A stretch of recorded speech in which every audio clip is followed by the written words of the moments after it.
to go.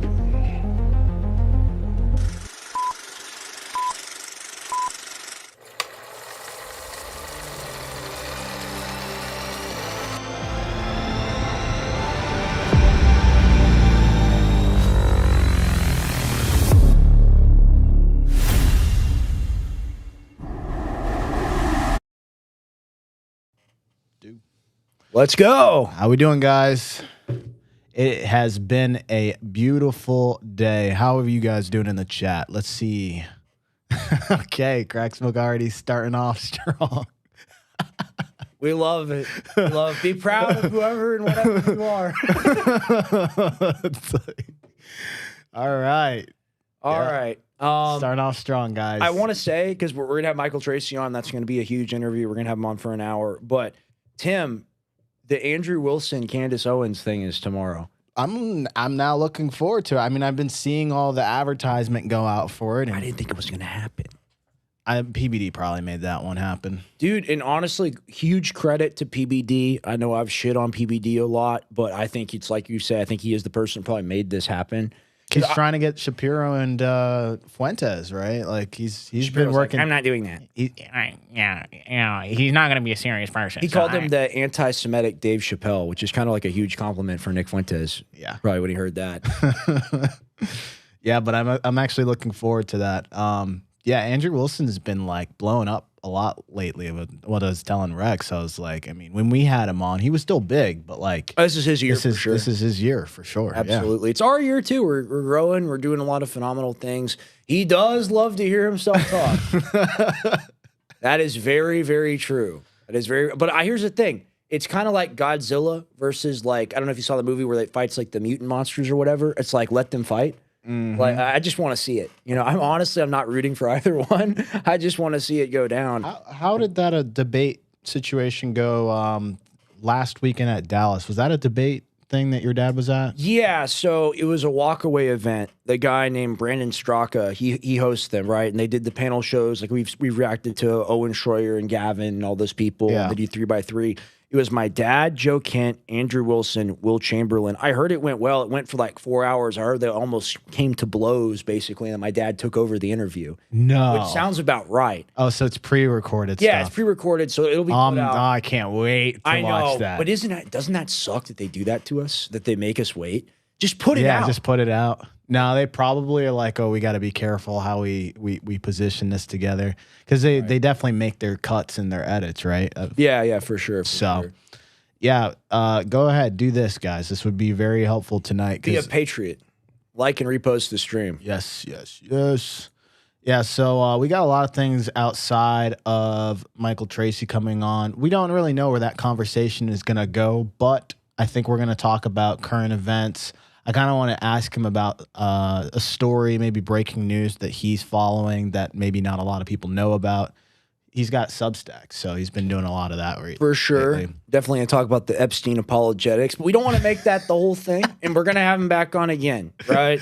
And here's the thing. People are going to be like, why'd you have him on? Why'd you platform him? Here's the thing. All right, we want to have a wide spectrum of voices, right? We want to be able to talk to everybody, and eventually want to be able to do debate shows where people debate against each other, and we're kind of in the Piers Morgan position. Yes, that would be very ideal. Yeah, we don't want to burn bridges. We're not interested in burning bridges. Yeah, we're interested in lovingly having people on and debating them. Do you think Wilson would ever come back on after last time? Yeah, for sure. I mean, I think having him on the network, because that wasn't the last time I talked to him, right? Like I had him on the AJN. So, which was more cordial. Which is more cordial. Well, the thing is like he had to be more cordial because he was fucking wrong.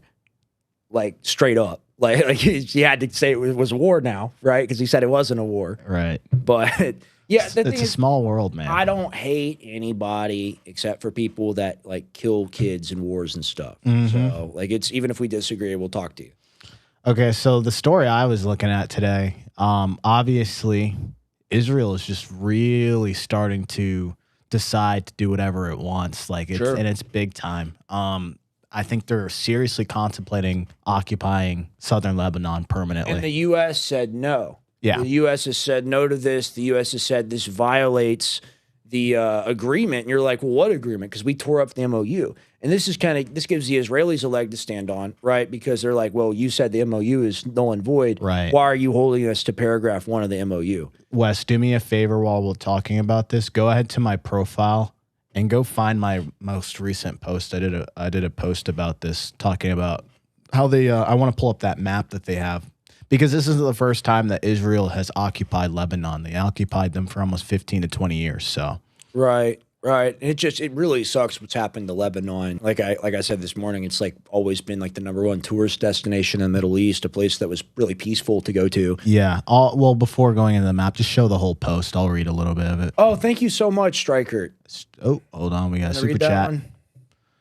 Appreciate that. Hey, Tim. Hey, Rex. We'll be dipping at the hour National Assembly conference call, but sending love. We appreciate you, man. Thank you so Seriously. much for being here. Really appreciate it. Goes right into the show. So, Appreciate that. 50percentoff.com. Let's go. okay. But here's that map that you're talking about. Yeah. So I was just kind of saying, like, I was looking through the history and I'm like, this has already happened once. Israel has occupied southern Lebanon for 15 years.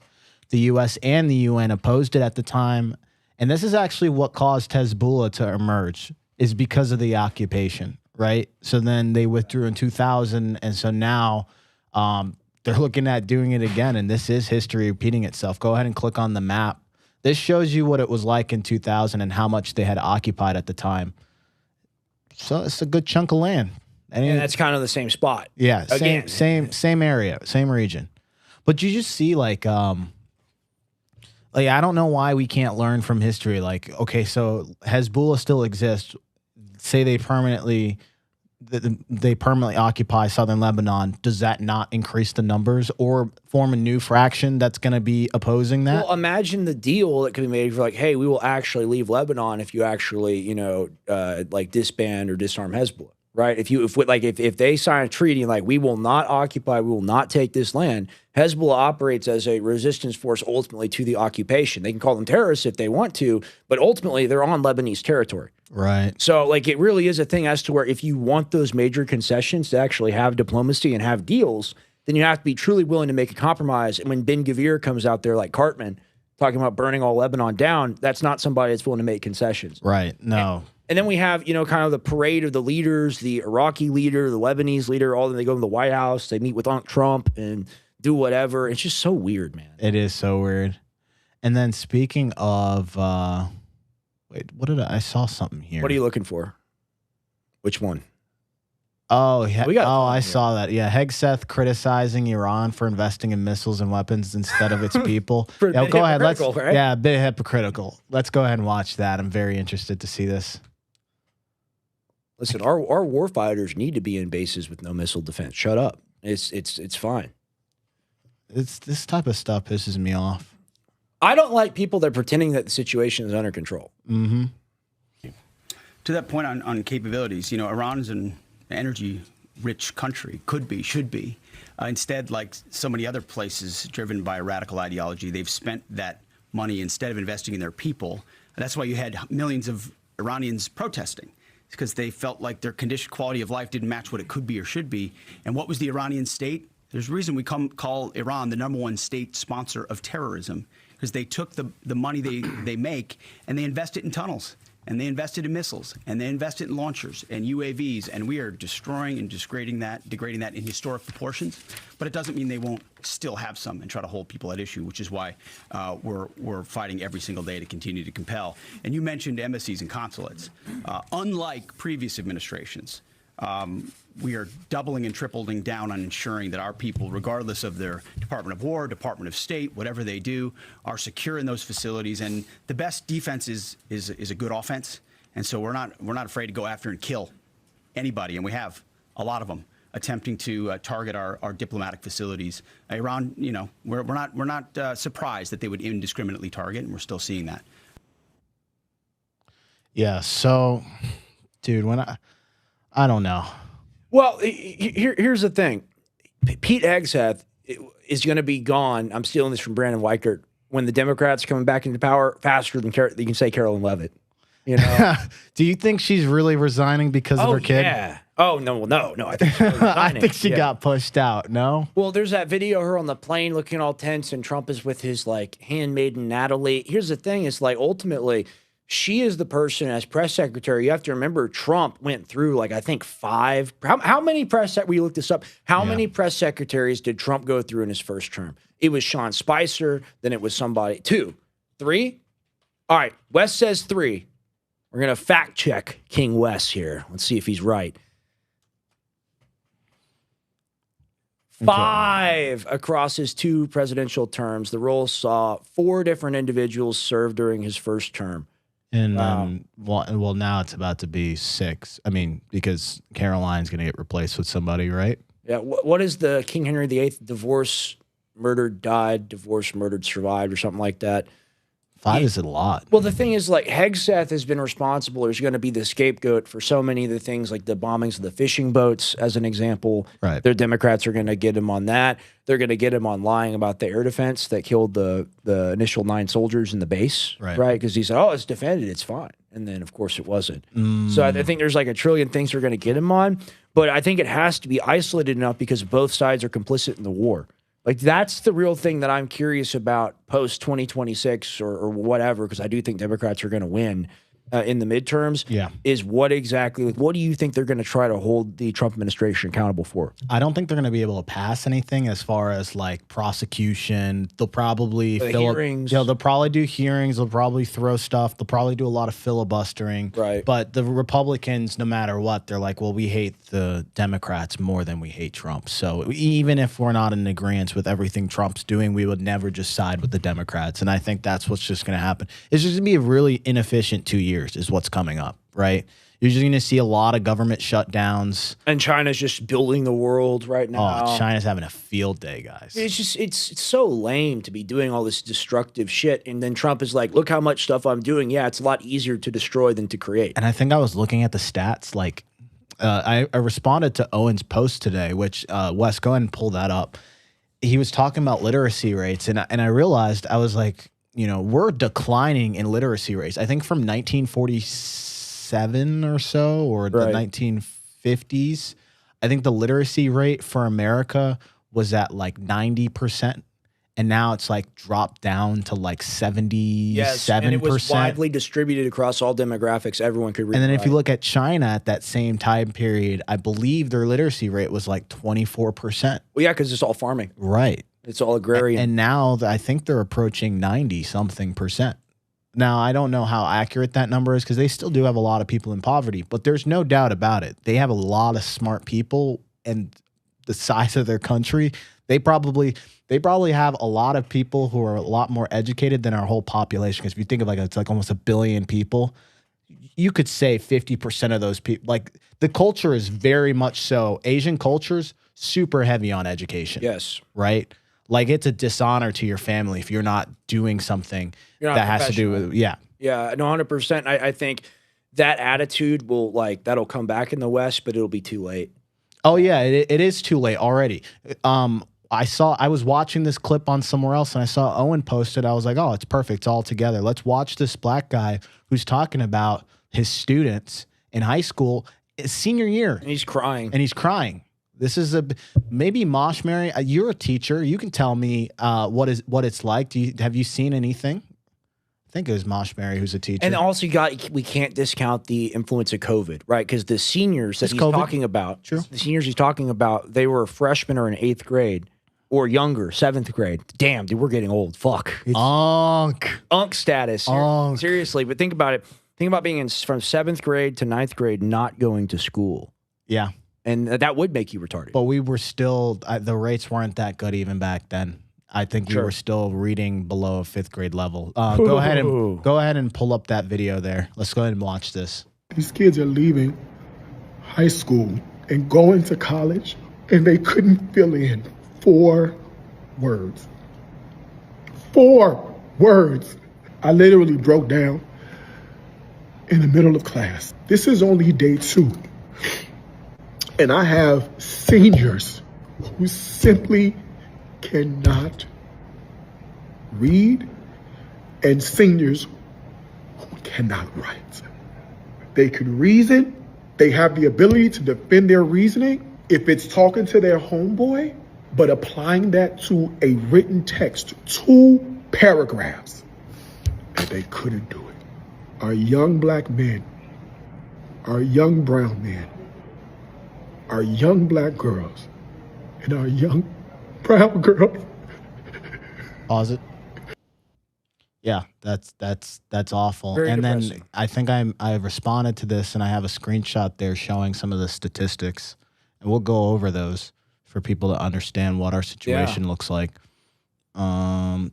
Exit that full screen and then go to the comment section there. You should see my post. Well, that's the thing is like, pull that up. Would you, like, assuming you had like the money to do it properly, right? Is it smarter to send the kid to public school, or is it smarter to just homeschool them and put them in athletics? Okay, so what do you before we get into this? Sure. No, I'm going to answer your question before we get into this. We'll come back to us real quick, Wes. So when it comes to education, it depends on where you're at in the United States for public school. That's a good point. Like being in Massachusetts, my mom felt comfortable putting me in public school because Massachusetts has the number 1 or 2 state in terms of public school. And it also depends on if it's a rich area. So it's like if you go to a public school, let's say the equivalency of here would be Westlake Hills. Right, Westlake versus Austin, like AISD. Yeah. Night and day difference in terms of the funding because of the property values, the people that are there. The school has more funding. They can hire better teachers, more with higher salaries, right? Yeah. Poorer, poverty cities can't do that, right? So it is almost always better in certain circumstances. Private school is like the most ideal, but like people can't really afford that unless you get some crazy scholarship like I did as a kid. Sure. But it's the exception, not the rule. What you would have to do is you would literally have to invest in the public schools themselves and get better teachers in there. And incentivize it. Because sometimes people don't even want to teach the bad kids, quote unquote, right? Right. That's like the classic thing of like, I want to reach these kids. Cartman did that. Right. So charter schools have been an option that people are doing, but like they can be a little bit more selective. It is a tough problem to tackle, but it's not being tackled the way it should be because we have a budget that's $250 million going towards the Pentagon over something like that, right? Like we could do something about this if we had spent some time actually trying to address it. No, we have wars. Right. We have wars to fight. Yeah, and it's very hard to standardize school across the United States. I'm not saying that everything has to be the same, but you really do have to like have like tactical teams that look at, okay, what can we do in these regions? I think there's definitely probably a lot of grifting involved as well. Like you think about like you talk about it earlier, like if you don't spend all the money, then they get it removed in the budget. So I'd like to see what we're actually spending money on. I think that would be a good deep dive for education. Yeah, and also I'll probably look into the Department of Education because I feel like it was a nothing burger. They didn't really do anything. It wasn't like they Didn't were Trump say he was going to get rid of it? He did. I'm pretty sure he got rid of it. Let's go ahead and pull that graphic up there. This gives you guys perspective. If you hate war, then you need to believe in future generations. I'm 23 and I'm retarded.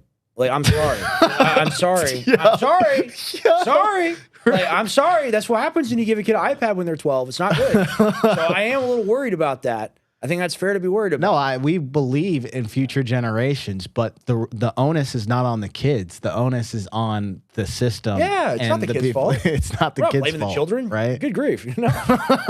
He said, "Come Hit on, me with man." the Joe Biden. Hit me with the Joe Biden. He said, "Come on, man." All right, so point 12 there. 21% of adults in the United States read below 5th grade level. 19% of high school graduates in the U.S. can't read. 42 million adults can't read past a 5th grade level. 50% of adults in the United States can't read a book written at an 8th grade level. What's an 8th grade level book? A Harry Potter book? Is that really? Harry Potter book's pretty complicated. It is pretty complicated. That's what 50 Cent said to Floyd Mayweather. So I'll give you $1 million. You can read a Harry Potter book. What is a 8th grade level reading book?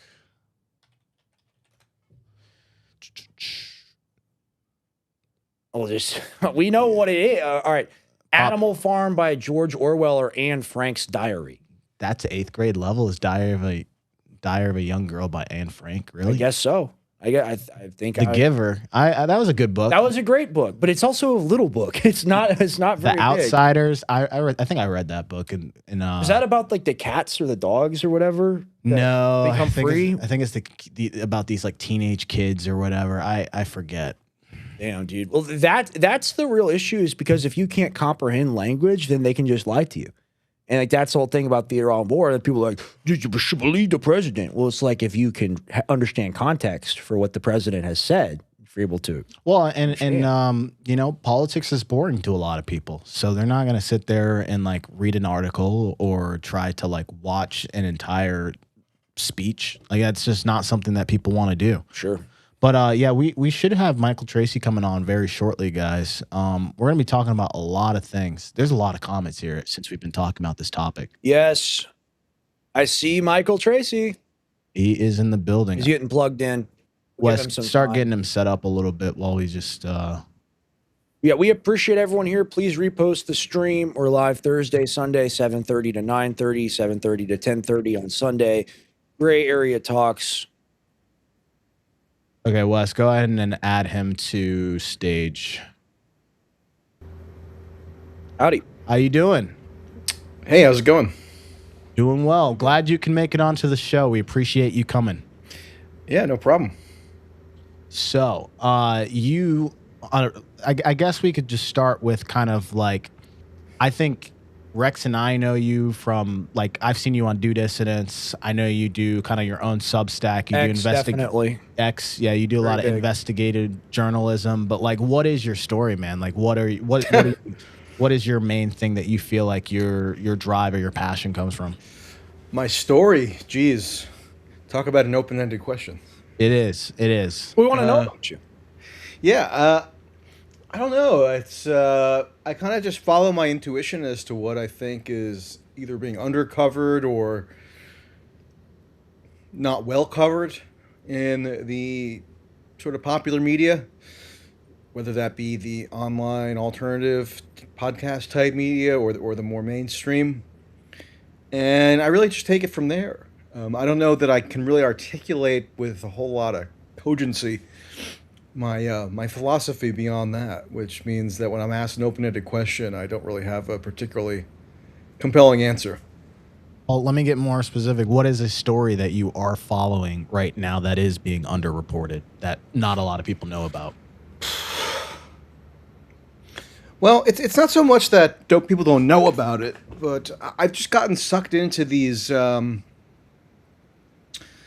sexually oriented scandals as of late, which get hugely, almost saturation level media coverage, and yet there's just no inclination out there to cover them really with a smidgen of impartiality. So what ends up happening is you get this dynamic where the political media ecosystem kind of just gets turned over to the most histrionic factions and effectively gives them a veto power over major political events. So like you had the whole thing in Maine earlier in the summer, right, where somebody who had just won a Democratic Senate primary with the most votes of any Democratic Senate primary candidate ever, driven out of the race on the basis of an allegation for which there's not really a whole lot of credence at all. But there's just no willingness to really interrogate it. And then, you know, this is not a partisan issue at all, because you have something similar going on right now where this fellow Max Miller in Ohio, congressman, effectively had his party support not entirely evaporate, because he's not a Democrat, where that just happens like in a split second, but definitely substantially eroded to the point where he's now probably going to be a major focus in the general election of his political adversaries to take out, because of just a slew of allegations that have been made and then got escalated radically in the past week or so, where he's accused now of disseminating quote-unquote CSAM of his own toddler daughter, meaning like effectively child pornography. Just an outrageous claim. And like, I don't know, nobody cares to refute it. So like, I end up being the guy, like the one guy who like, I don't know, maybe because I'm not bound by certain institutional constraints, or not bound by certain psychological constraints, which maybe would be more healthy for me to have, but I just don't. I'm the one who ends up getting immersed in the details of these things because I think it's it's a bad trend. Overall, for massively consequential political outcomes to just be outsourced to anybody who makes the most crazy allegation of something, and then there's so little appetite to actually examine the claims with any journalistic precision that everybody just throws their hands up in the air and just accepts it. So I would say I definitely agree with you on the fact that like the allegations and the sexual assault and those types of things have been used and weaponized. Not even like I'm not even gonna go into the kids part, but like even adults.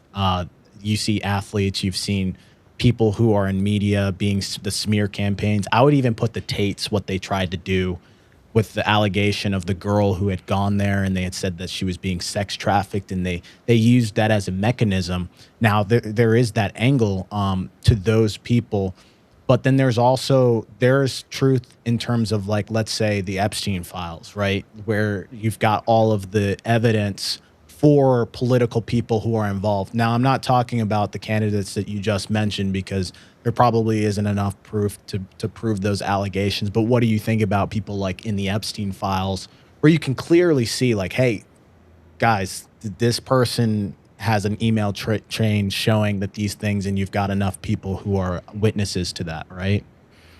Yeah, I mean, I completely disagree. And I think, in fact, the credulity with which the Epstein files were covered and reported on throughout the media in all sectors of it is a big reason why politically and culturally there's now this knee-jerk impulse to castigate anybody against whom some modicum of an allegation of something can be made, because the entire kind of political media culture is now primed to just launch into this instant denunciatory frenzy at the first indication that there's some rumor of something. But So I don't know what you mean by in the Epstein files. In the Epstein files could mean anything. In the Epstein files, serving 20 years in prison. Why is she serving 20 years in prison? Okay, but we can get to Ghislaine Maxwell if you want, but he just said in the Epstein files as though that's supposed to connote something that everybody who's right-minded should immediately believe shows that they're implicated in some kind of child sex crime. What does in the Epstein files mean? There are millions upon millions of files that were released by the Department of Justice between December of 2025 and January of 2026, right? So just a mention in an email or a chortling email that was sent to Jeffrey Epstein 10 or 12 years ago is supposed to mean what exactly? Where's the evidence? What about Prince Andrew standing over the girl? Like, if there's photographic evidence, like what about those people? Photographic evidence of what? Of Prince Andrew with Virginia Dufresne and Ghislaine Maxwell, who's serving 20 years in jail for sex trafficking. Prince Andrew is no longer a prince because he's been disgraced. Right. How do you justify that? Well, you're aware that the photo of Virginia Roberts Dufresne with Prince Andrew and Ghislaine Maxwell was first released in 2011, right? So that's got nothing to do, per se, with the, quote, Epstein files that were made available in mass in the past, nine months. Because that's been in the public domain since 2011. Well, sure. Now we have more pieces of the puzzle. What pieces of the puzzle do you think are dispositive of some kind of child sex crime? Billionaires, politicians, and people of influence are meeting with people that are convicted of pedophilia and sex trafficking, like Ghislaine Maxwell. I guess my question... Ghislaine Maxwell was never convicted of pedophilia. I don't know what that means. She trafficked children. She was convicted. Jeffrey Epstein. Can we pull up the Southern District of New York real quick? You pull up the charges? She was convicted of a sex trafficking conspiracy. That is correct. Right. So if you're somebody who just takes what the government alleges at face value and doesn't bother to study the details and then is just eager to just parrot the government narrative without really looking into it in any further detail, then yeah, you can just cite the conviction, which did happen, as ipso facto evidence that this larger Epstein conspiracy must be true, and that therefore everybody who emailed him or is, quote, in the Epstein files is therefore implicated in something. No, I don't And think. I imagine you'll probably make a giant carve out for Donald Trump somehow. I don't. I Even don't. though, Think, I don't. even though he's in there more than anybody, pretty Yes, much. yeah, that's a huge problem. We're not fans of Okay. Trump on this show, are we? Not really. But Trump. my question for you, Michael, would be, it doesn't mean every single email leads to an accusation where somebody is guilty. But my question for you is, do you think that any of the people are guilty at all, or are you just kind of sitting on the fence where you say, well, it could be true and it could be false, don't just believe in the narrative? Like, genuinely curious. Like, Guilty of what? Guilty of what? Child sex crimes? Yeah, I'm saying, do you think anybody besides Epstein and Maxwell are guilty of any crimes against minors? Well, you got to show me evidence. Like, I go based on evidence. I know that's a quaint concept in the media nowadays, but in order to just suppose that somebody is guilty of something as momentous and reputation and career destroying as committing rampant child sex crimes, there's probably nothing worse you can say somebody's guilty of, right? So I would think it's probably prudent to have at least like some smidgen of evidence. Why is everything leveling that crime? But you haven't cited evidence. You've cited everything's redacted, snippets Michael. of emails. Everything's redacted because of the victims, but then there's no crime. Everything is not redacted. There's a lot that's unredacted. I agree that the redaction process has been totally haphazard, which largely is down to the conditions that were frantically demanded by the quote-unquote victims and their lawyers, who prior to the mass release of the Epstein files were arguing in federal court that the federal judges in the Southern District of New York issue commands effectively for the DOJ to impose the most sweeping possible redaction criteria. Now, that was done in a very kind of slipshod manner, so you'll have certain instances where we get like the social security numbers of certain alleged victims. That's not redacted.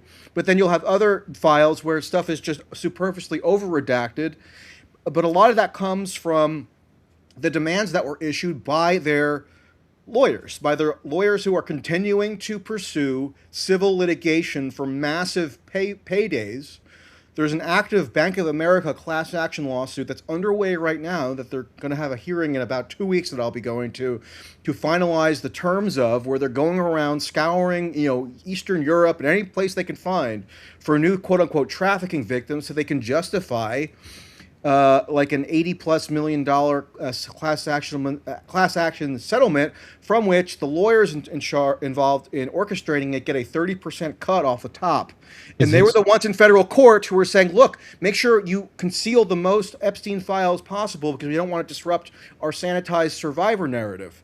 And then the DOJ, when they put like hundreds of lawyers in charge of this redaction process, and they do a kind of like an incoherent job with it, any redaction that then comes out is taken to be on its face evidence that there's something explosive being covered up in terms of child sex criminality, but there's really no evidence at all of that.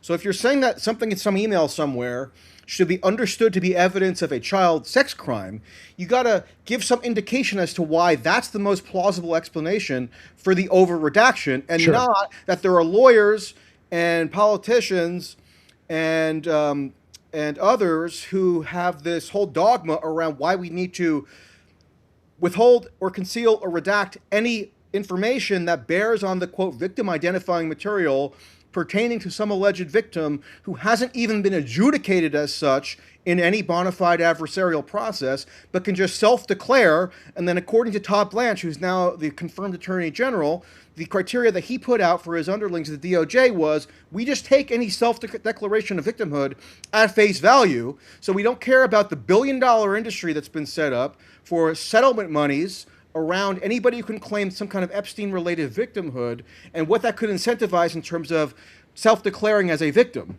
So wait, but we still take that at face value and then redact anything on their behalf, and then we'll let the mass public who doesn't have any idea about this background information just ascribe their own meaning to these redactions and assume it must mean some giant pedophilic sex trafficking ring? No, I'm sorry, that's just not the most plausible explanation whatsoever. So why, in your opinion, would they have spent so much time trying to not release the files for a very long time, right? And not even just that. They meaning who? Donald Trump? I mean the Trump administration, United States government. I mean, you saw Pam Bondi was straight up lying. I saw Kash Patel lying at some point where they're saying, well, we don't have these things, or the footage of Epstein. Here, I'll give you something. Pam Bondi said that she had thousands of hours of disgusting footage of Jeffrey Epstein, and then she recanted and said that it was all child porn. But he's not a pedophile? Well, Pam Bondi clearly did not know what the hell she was talking about. She's the attorney Clearly, general. She's pretty smart. I agree. She's a blow. I mean, and she was. Why was she appointed? Because she was a blowhard or a bimbo whom Donald Trump correctly reasoned would just do whatever he wanted on his behalf. That's why he chose Matt Gaetz initially, and then he had to withdraw because of some problem he had with the House Ethics Committee, and they picked Pam Bondi instead. Pam Bondi hadn't done a forensic examination of the entire Epstein issue. It's a giant issue. Even before these files came out, you would have to spend like 3 years doing nothing but going through each file because you had reams of litigation, of criminal investigatory material, of media reports, etc. So of course Pam Bondi didn't know what she was talking about. We just pointed out clear inconsistency from the government, and it's one of many clear inconsistencies. How do you not see that people with extraordinary means and methods, people that are very rich, people that are tied into intelligence, Ghislaine Maxwell is literally Mossad royalty, Robert Maxwell, all of that, buried with honors, Mount of Olives in Israel. How would you say that these people wouldn't have the extraordinary means and methods to cover up their crimes? And not even just that. It's like, I think you can agree that Epstein didn't just. Do you think he committed suicide? Like, is it like do you really think he committed suicide? Well, first of all, Ghislaine Maxwell has been imprisoned since 2020. Yep. So it's not like she has this extraordinary power to somehow evade any accountability for her purported crimes, right? She was put in confinement conditions even prior to being convicted that were really akin to torture, where they would come by her cell at the holding facility in Brooklyn like every 20 minutes or something and like flash her in the eyes with blinding light so she could hardly even sleep, and therefore like was of no sound mental state even like consider testifying in her own trial. Jeffrey Epstein wound up dead in prison after the government decided that, following a political clamor, after a series of Miami Herald articles, they were going to throw in the garbage can a non-prosecution agreement that they had negotiated with Epstein over 10 years before, and he had satisfied the conditions of. And they said, civil liberties, forget about those. We're going to go ahead and re-prosecute him anyway for much the same conduct as that we had already investigated him for and found Would that be the ridiculously favorable deal he received, where they charged him only with the 17-year-old, where there were numerous accusers that were much younger? This is another myth. Ridiculously favorable. Have you ever spoken to or looked into what it's like for somebody to have to register for life as a sex offender? Okay? To call that a sweetheart deal.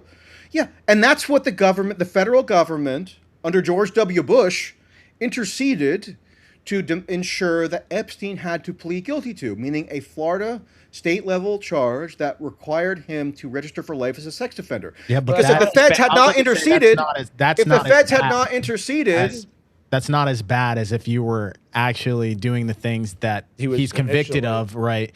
That would land you significant amount of time in jail. Like if you can at least get away with just a slap on the hand and be called a sex offender. I don't know about you. I think most people would take that. Seems like a good deal for Epstein. Yeah. See, I mean, that's just not correct. I mean, that's one of the myths that just nobody ever bothers to refute, because they don't actually quote, for example, read the Epstein files.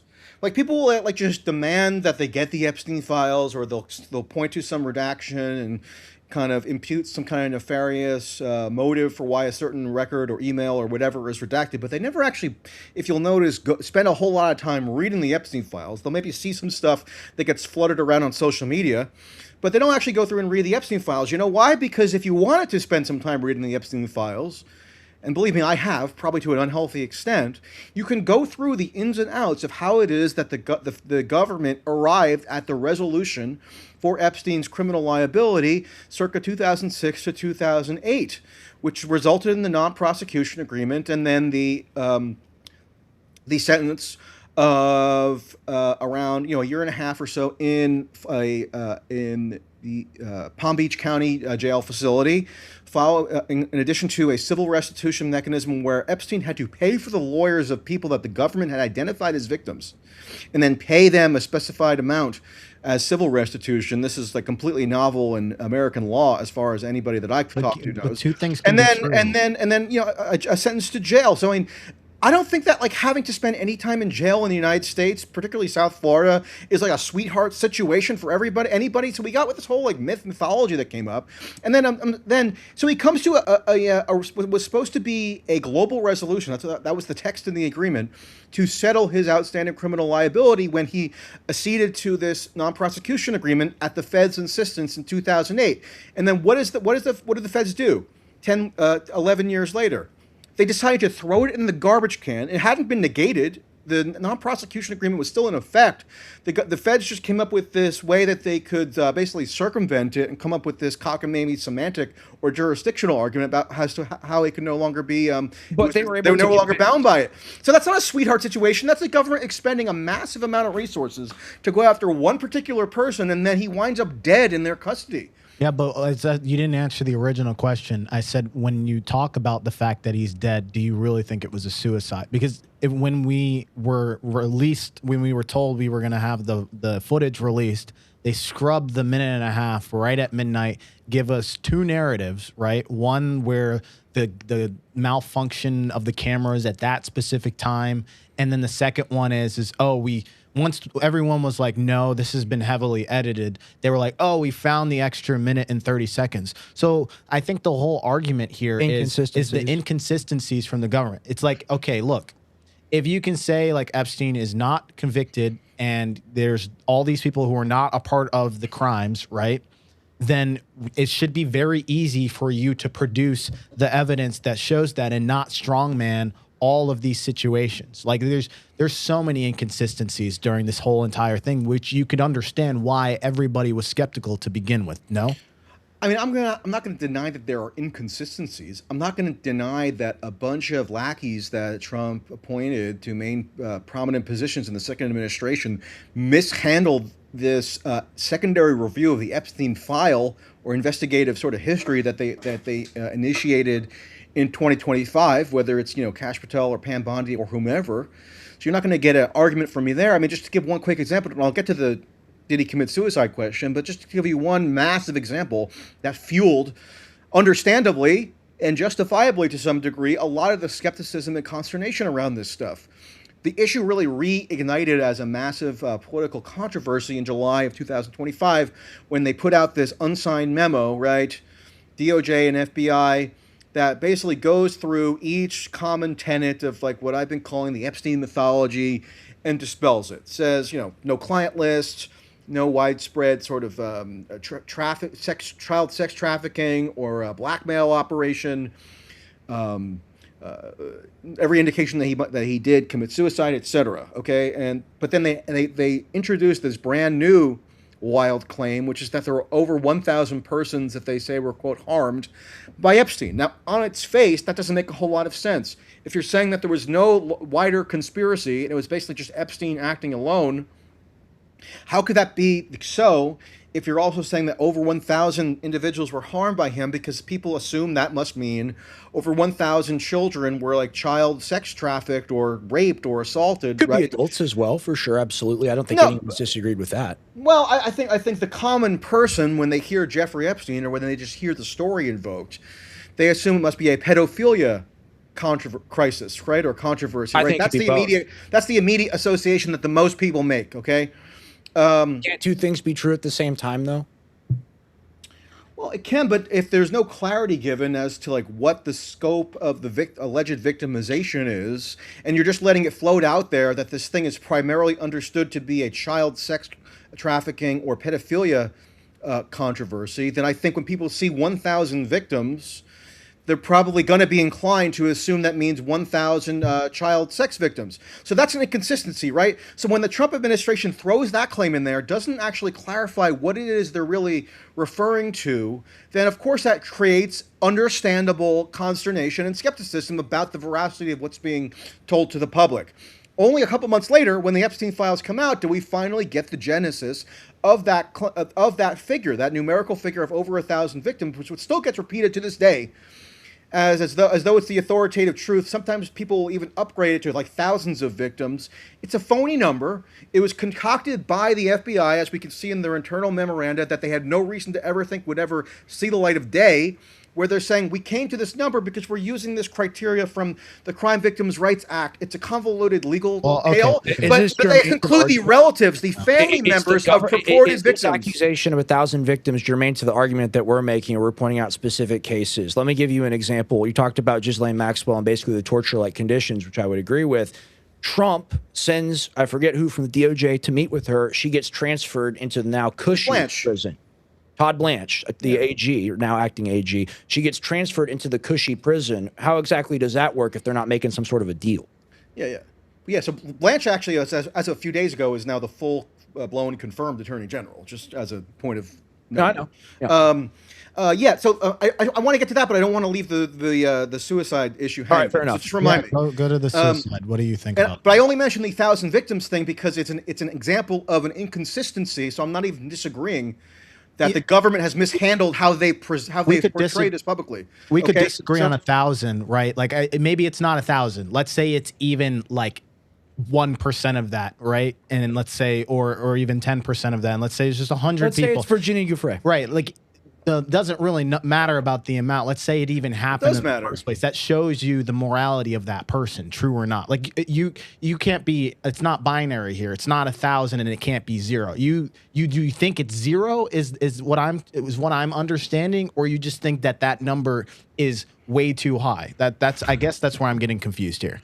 Well, I mean, it does the number that's being pumped out to the public, right? That is framing how people see the scale of the purported depravity here. That does make a big difference, because if you see 1,000 child sex trafficking victims, or that's what you assume must be alleged when you hear that number, then it stands to reason that it wouldn't make sense on its face if the government is commensurately saying, or concurrently saying, that there was essentially no larger conspiracy, meaning it was only Epstein or perhaps Maxwell who were responsible for this such large-scale victimization. So that to me is an example of government propaganda that exaggerated the scale of the severity of the victimization here, but it's not caused 0. mass confusion in the public. Is it 0 or not? It's hard to know what the exact number is, because for one thing, we're not getting any precision from government authorities, and we have these lawyers who are who are behind these massively lucrative lawsuits. Remember, nearly around $1 billion settlement industry has arisen as a result of this, and they have every incentive to exaggerate the scale of the victimization because it redounds to their direct financial remuneration. I don't think we have to defend the lawsuit, though. I think we're talking about Epstein and Ghislaine Maxwell. Yeah, and I'm saying take the legality and the lawyer jargon out. I'm asking from a moral standpoint. Is the number 0 for you? Like, I'm asking. Well, from a moral standpoint, I think the most morally abominable would be if there was actually like pedophilic, like systemic scale predation going on with a massive like trafficking conspiracy around the world, where blackmail was being used to ensnare prominent people in sexually mising positions. Like if there's no basis for that claim, then we're talking about like a different order of potential moral condemnability. You're saying the notion of like a pedophilic blackmail ring is unproven, then it's basically like a ridiculous accusation that has no evidence. We have millions of files out now. Let me ask you the question: do intelligence agencies use blackmail as a means of coercion and control? Just in general? Yes, in general, do they do that? I think there's, I would say, yeah, in general, is Epstein and Ghislaine Maxwell heavily connected to Mossad? I would dispute that they're heavily connected. I don't know what that means. Her father was buried with the amount of all of the highest military honors for his service. And there's enough. Are you connected to everything? Are you like directly connected to everything that your father does? I don't think that I'm directly connected to everything that my own father does. Come on. No, but no, seriously. Actually, you know what?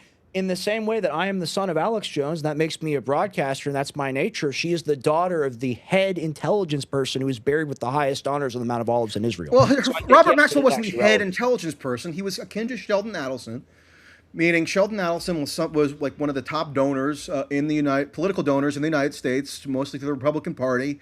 And his main issue was obviously being stridently pro-Israel. So then once Sheldon Adelson dies, he gets the ceremonial burial in the Mount of Olives.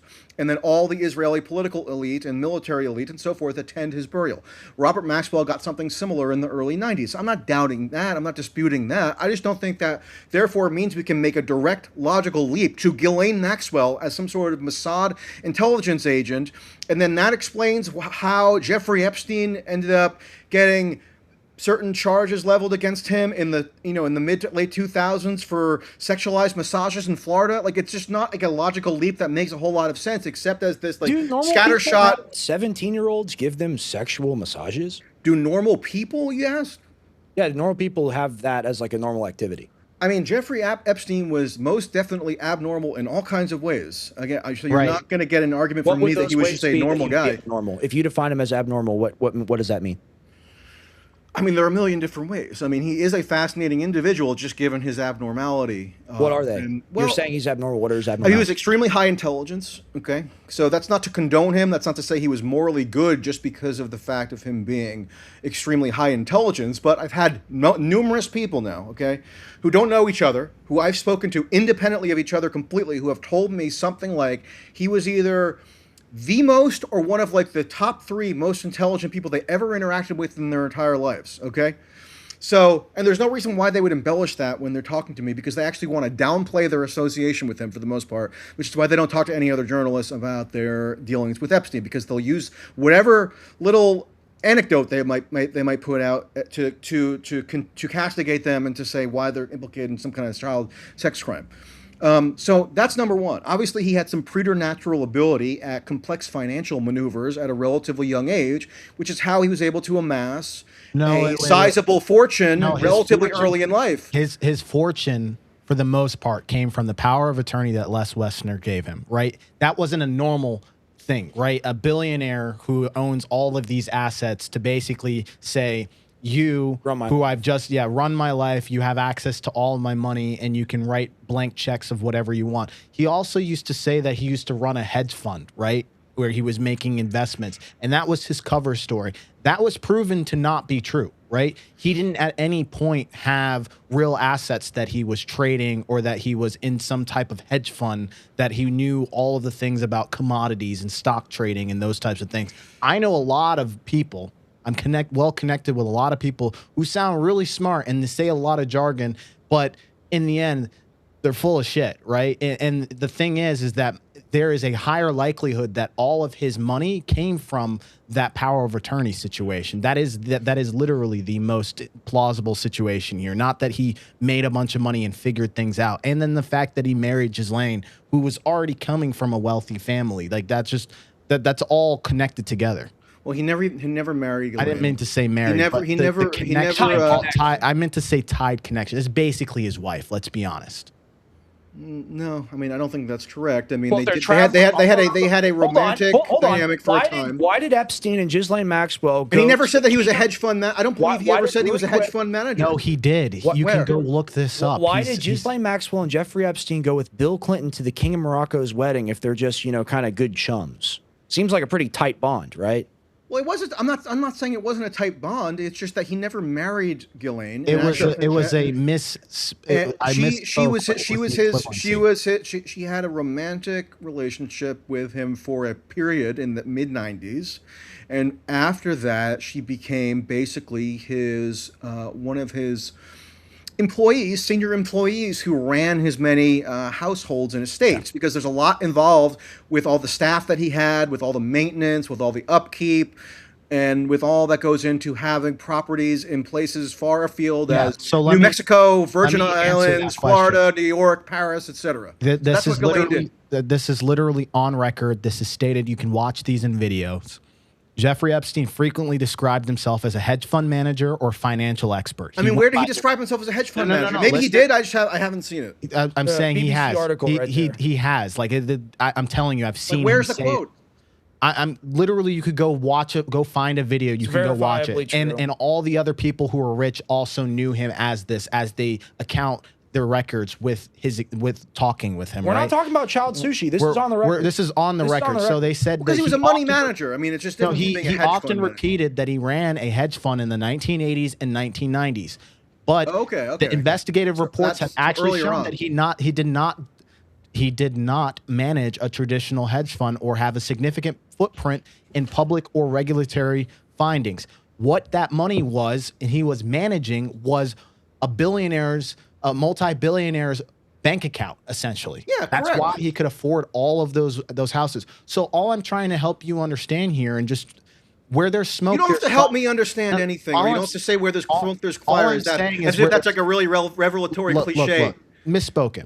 All I'm trying to get across here is the fact that where there's smoke, there's fire. And when you look at somebody in the psychology, That's such a vacuous. no, it's true. No, you It's have true. to look at a It's person. not. That's what people said about Trump Russiagate. Where there's smoke, there's fire. Because there Manafort wasn't met any- somebody and Don Trump- Jr. DM with WikiLeaks. Because where there's smoke, Trump there's fire. convicted of anything with Russia? Trump- Ghislaine Maxwell was convicted of sex crimes. I was about to say Trump can be guilty of other things Right. other than Russia. We don't have to defend him. Two things can be true, right? He could also not be guilty of this one thing, but He's a also war did criminal. but also did crimes in these other things.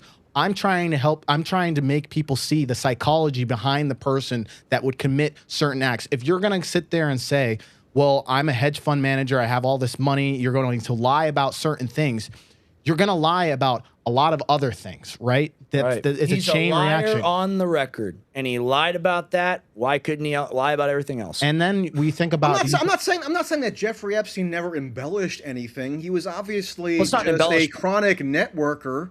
So just like how people will embellish something on their LinkedIn page or something, yeah. I mean, I wouldn't be Embellish surprised implies if a you could find a proportion bunch of of truth. examples where he would embellish his stature. But that doesn't mean that he also couldn't have had genuine skill at complex You're financial good at maneuvers. language. You're good at language, and you're good at. I mean, when he was arrested in 2019, embellish means to take an aspect of truth and to exaggerate it. Epstein said he was a hedge fund manager, which he never was, which is a total lie. So he's not I embellishing. mean, I don't know. You have to show me the exact quote where he said that, because I've personally never seen the just exact like quote. we could Wes, while but- we're sitting here, Wes, go and BBC pull article, up a video, go find something for us. Because I know he's been misreported as a hedge fund manager a lot. No, Well, he's misreported. Well, show me the himself. quote. That's Show a me the lie. quote. Show me the quote where he said it.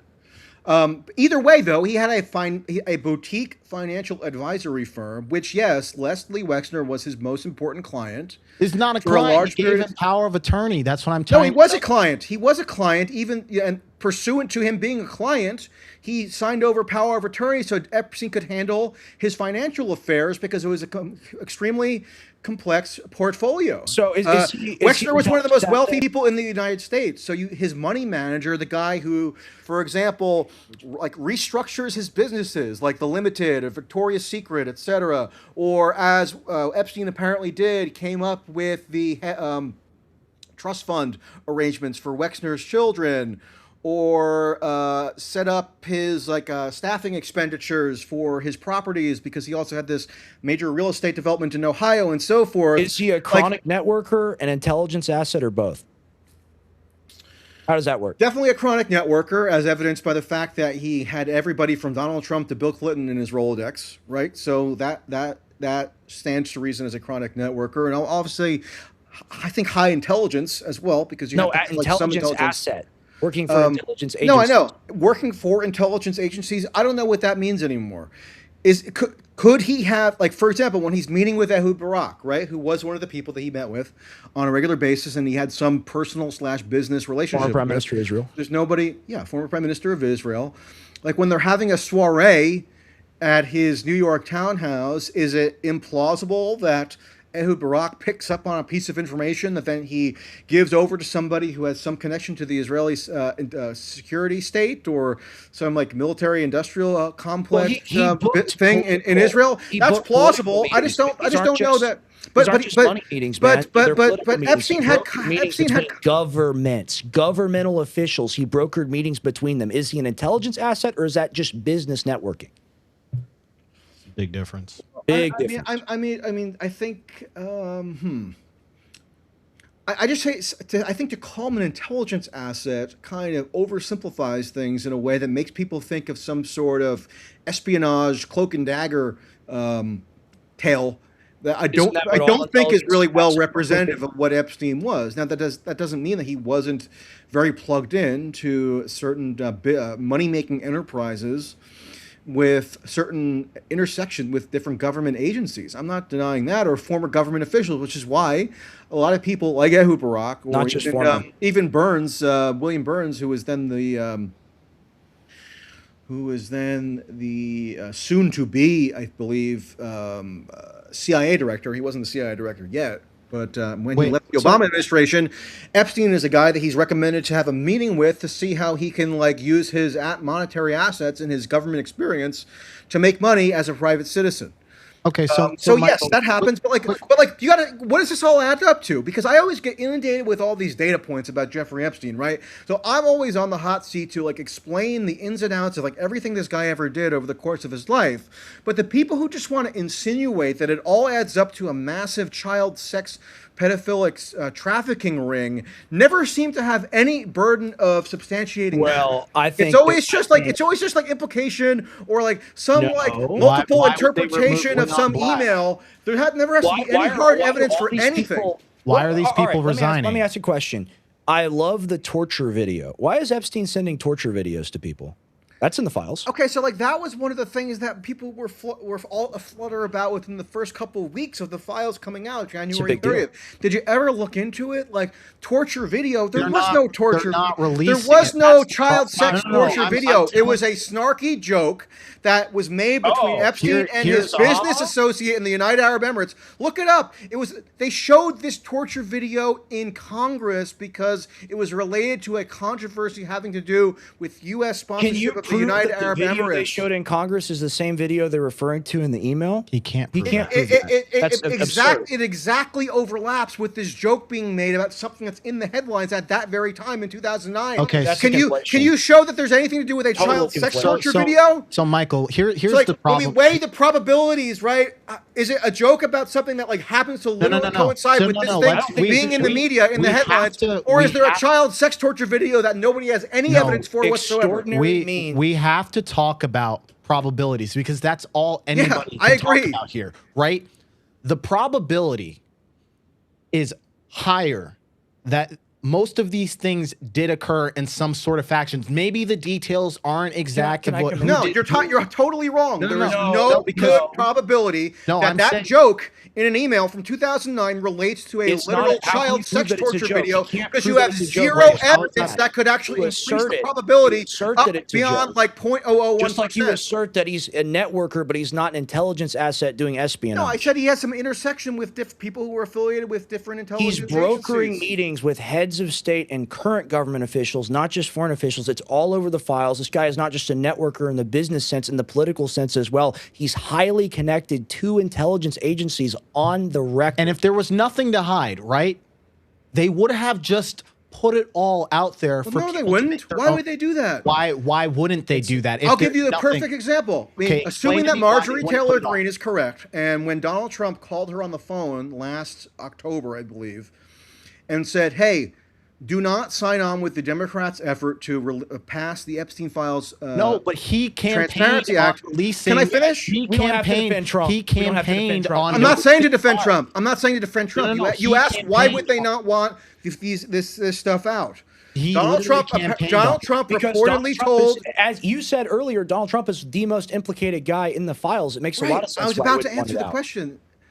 When Marjorie Taylor Greene says that what Trump told her on the phone in terms of why she should not sign on to the legislative effort to pass the Epstein Files Transparency Act is because, according to what Trump purportedly told her, it could hurt a lot of people, meaning people in Trump's orbit, I don't know, like a Howard Lutnick or a Peter Thiel or whomever, Bill Gates even, because they know each other to some extent, they could end up getting a getting blowback from whatever might reveal the extent of their interactions with Jeffrey Epstein, not because they're therefore implicated in any child sex crime, but because any association at all with Jeffrey Epstein is so radioactive Is that why you that lied it causes about such a being massive controversy, and there doesn't have to be Hey, the slightest your hint dad's name of came up evidence in that there's actually a child sex crime. His dad's name came up in the emails, but his dad's not worried because he's like, I got nothing to worry about. Exactly. Right? You don't get nervous about things that you don't have any guilt behind. You bring up Lutnick, right? I think No, this you is do get nervous. I think this is an excellent example because I can quote it verbatim from memory. Lutnick says in an interview that he went into Epstein's house and that Epstein had a massage table out. And Lutnick said, "What kind of guy has the massage table out? Gets a massage every day?" Epstein says, "The right kind of massage." And Lutnick says, "I turned to my wife turned to me, and we said, 'Excuse me, we have to leave.'" Come to find out later that years later he was on the island. Why would he lie in that way? Why would he? Because he's a bullshitter. He was a bullshitter when I've interviewed him. Why would we expect him not to bullshit about his association with Jeffrey Epstein and try to puff himself up as this guy who, before anybody else, with all these saw criminals. through Epstein and understood that he was this big child sex predator or something, which he clearly didn't. And then that came back to bite him when the files come out and we find that he was on his island in 2012, notwithstanding this dramatic story that he told the New York Post on a podcast a couple months prior. So you're asking, okay, your dad's in the files, but he doesn't have anything to hide, so what would he care if stuff comes out? I'm in them too, I guess. If you just type my name in, there's like FBI communications emails where they do like a daily news roundup. And because I wrote articles on something that has nothing to do with Epstein, they just like aggregate with articles and like I'm in there technically. So that's not even what I'm talking about. I'm talking about people who have like an actual association with Epstein to some degree or another, which I would think that your dad probably didn't, but there are others who do. I'll give you one example. Just in the past week, this woman, Kathy Rumler, who was the former general counsel of Goldman Sachs. I'm no fan of Goldman Sachs, okay, but that's not the point. The point is that she was browbeaten into stepping down as general counsel back in February, take on this advisory role where she's not fully out of Goldman Sachs yet, but is like on the way out. And she was hauled before Congress to testify before the House Oversight Committee, where both the Republicans and Democrats staff did ask her hard questions. And, you know, she was seen to have been like not too flippant or too blasé about like the extent of her interactions with Epstein. There's no proof whatsoever that she had anything to do with him sexually, that she was implicated in anything. It's a woman, okay? So it's like a heterosexual woman. Not one iota of evidence that she would have been privy to any child sex criminality whatsoever, any sexual activity at all. And yet she, just because she was an associate of Epstein, right? And there are emails between her and him. That's enough to have derailed her entire career and made her anathema, right? So she doesn't have to be implicated in anything. So you ask, why do they not want these files out? Well, you have a perfect answer there. It's because any association, I'm not just saying like some email or somebody's reference. I'm saying a genuine association where like there's some, I don't know, business activity, or there's some social relationship, or going to one of his properties, etc. That is enough to have people's entire lives derailed. Just like the kid, 25-year-old in Norway who committed suicide following his diplomat parents being raked over the coals for their association with Epstein this year, notwithstanding them being accused of no sex criminality whatsoever. So why wouldn't people want that material out? Because look at what havoc it wreaks on them. So is it that hard to understand? You say that they wouldn't want the material out because it wreaks havoc on their life. Wouldn't that be true for the people that committed crimes with Jeffrey Epstein as well? They wouldn't want that information out because it would ruin their life and send them to jail. Not just pedophilia, not just sex crimes, but financial crimes, espionage, stuff like that. Sure, if they did commit any crimes, but I don't think there's a whole lot of evidence coming out showing that they did commit crimes. It seems like the crime that most people commit is like a crime by association in the public perception, which is not a real crime. That's like a Salem witch trial type crime. My question for you then, because this is all I'm getting from this point is that from your perspective, do you think that Epstein did these things and that there were any people that were implicated or co-conspirators? What things?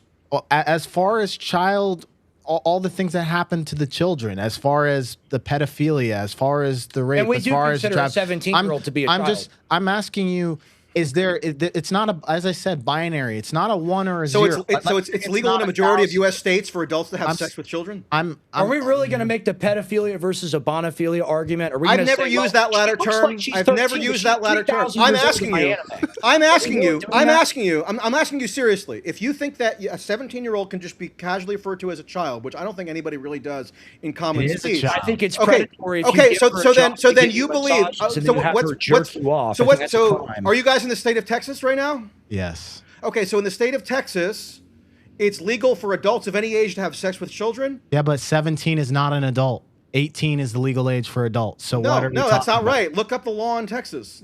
This didn't happen in Texas. This happened in another It state. happened in Florida, where it is statutorily illegal. 60s can have a 17-year-old can hire her for sexual purposes, and then that's. I'm not saying it's a good thing. I'm not saying we want to condone it or It does. Isn't that recommend indicative it. of a pattern of behavior? It is. Isn't No, that I'm if he just would saying- do that? If he would do that, and he has all these rich, powerful people that he's the great networker with, wouldn't it make sense that at all these magical properties, they're not just doing the conga line?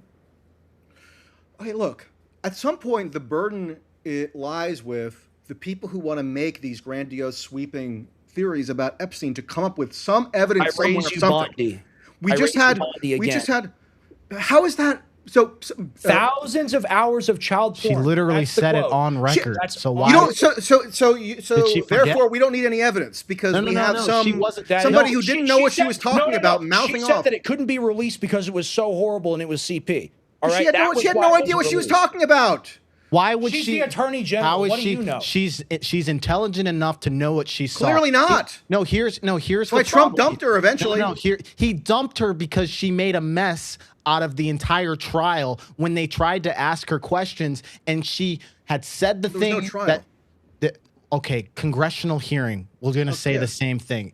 Tomato. The whole point is Not she was really, put but- on the stand in front of Congress, asked a bunch of questions, and then basically she wasn't able to answer any of the questions. imploded. And she basically tried to. But here's why she didn't know what she gaslight. was talking about, right? Because simultaneously, as she's saying this stuff, apparently She's in the public, top law enforcement. I know, official but in the United States yeah, of yeah, America. but her own incompetence and bloviation explains her ridiculous Was she commentary privy to the evidence, more or so she- than an She active said that cover up she of something. saw Because it. She simultaneously, said she as she's saw the making these evidence. statements, It's on video. but It's on- she said she saw but it. simultaneously, Ash Patel said it too. Is he They're on- stupid? Is Cash- simultaneously, as she's making these comments in public, we have the underlying materials that were in the possession of the FBI and DOJ, right? That were already produced at the time that she's making these statements, where they're saying, after a review of the Epstein investigatory file, this is what was told to Kash Patel, okay, in memoranda in March of 2025, that they discovered no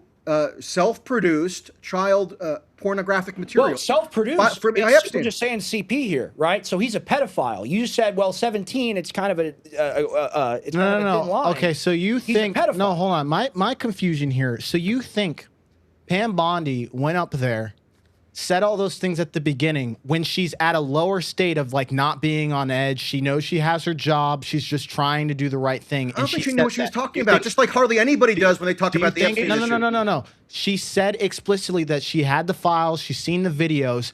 Do you think she was lying about that? That's different than you thinking she's incompetent. Do you think she was lying about that? I think she had no clue what she was talking about, and she How? was following No, her no, supreme even prerogative. high schooler. She was following her Even- supreme prerogative, which was to do the bidding of her principal, No, she- Donald J. Trump, So- no, who no, did no. not want any So- further attention on the Epstein issue because he Okay, didn't like no, Michael, I want you to understand And that something. backfired, clearly. Anybody can see a video and know whether it's child pornography or Not whether really. it's just a Not regular really. thing. No, they How? really There is can't. They really cannot. You know No, why? as an, Got a whole as an department on it. adult and someone, she's not an idiot, man. She's literally educated. She's gone through an a entire lawyer. career. She's a lawyer. She has to have some sense of rationality in order to even get She's not close to that special needs position. working at Randall's. right? Not really, because they weasel word stuff. I mean, look at that FBI Like you? DOJ memo from July of last year. They weasel word it and say that they can't determine whether certain things are CSAM even still, because you know why?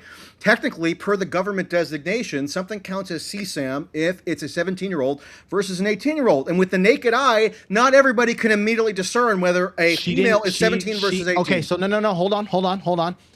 In those conversations where she's looking at the footage, the FBI has a plethora of information about who those individuals are. Right? You would think, Before, No. Before they even release it, it would have a dossier explaining who this person is in the video, what happened, all these different things, and then you're watching the footage. That is typically what happens in an investigation in general. She would know who the people are, and she would not have gone up there and said that. You think she would know who every like potential pornographic actress is? It's all semantics. It's not about every single person. It's even if you take the 1,000 footage video and she knew who even 100 of those people are. All right, that is still a problem. No, because like when the files first came out, there was a screenshot of what looks like because the woman's face is redacted. Let's stay on Bondi. Let's stay on. No, I'm getting to Bondi. I'm getting to Bondi. So if Bondi saw this particular image, right? There's a screenshot that was put out, that was widely circulated. She said thousands earlier of videos, this year. not an image you're bringing up. She said I'm giving videos. one example. Herring. I'm giving one example, right? This is not germane to what we're talking about. No, it's germane because you're saying they would have had a dossier on whoever was in any of these particular videos or images, right? You're making a mountain out of a molehill here. There's thousands of videos of CP that she said she saw, and that was Jeffrey. Right, because she doesn't know what the hell she's talking about. How would she not? I would not find it implausible at all if, for example, she saw this one particular file, which I'm about to describe,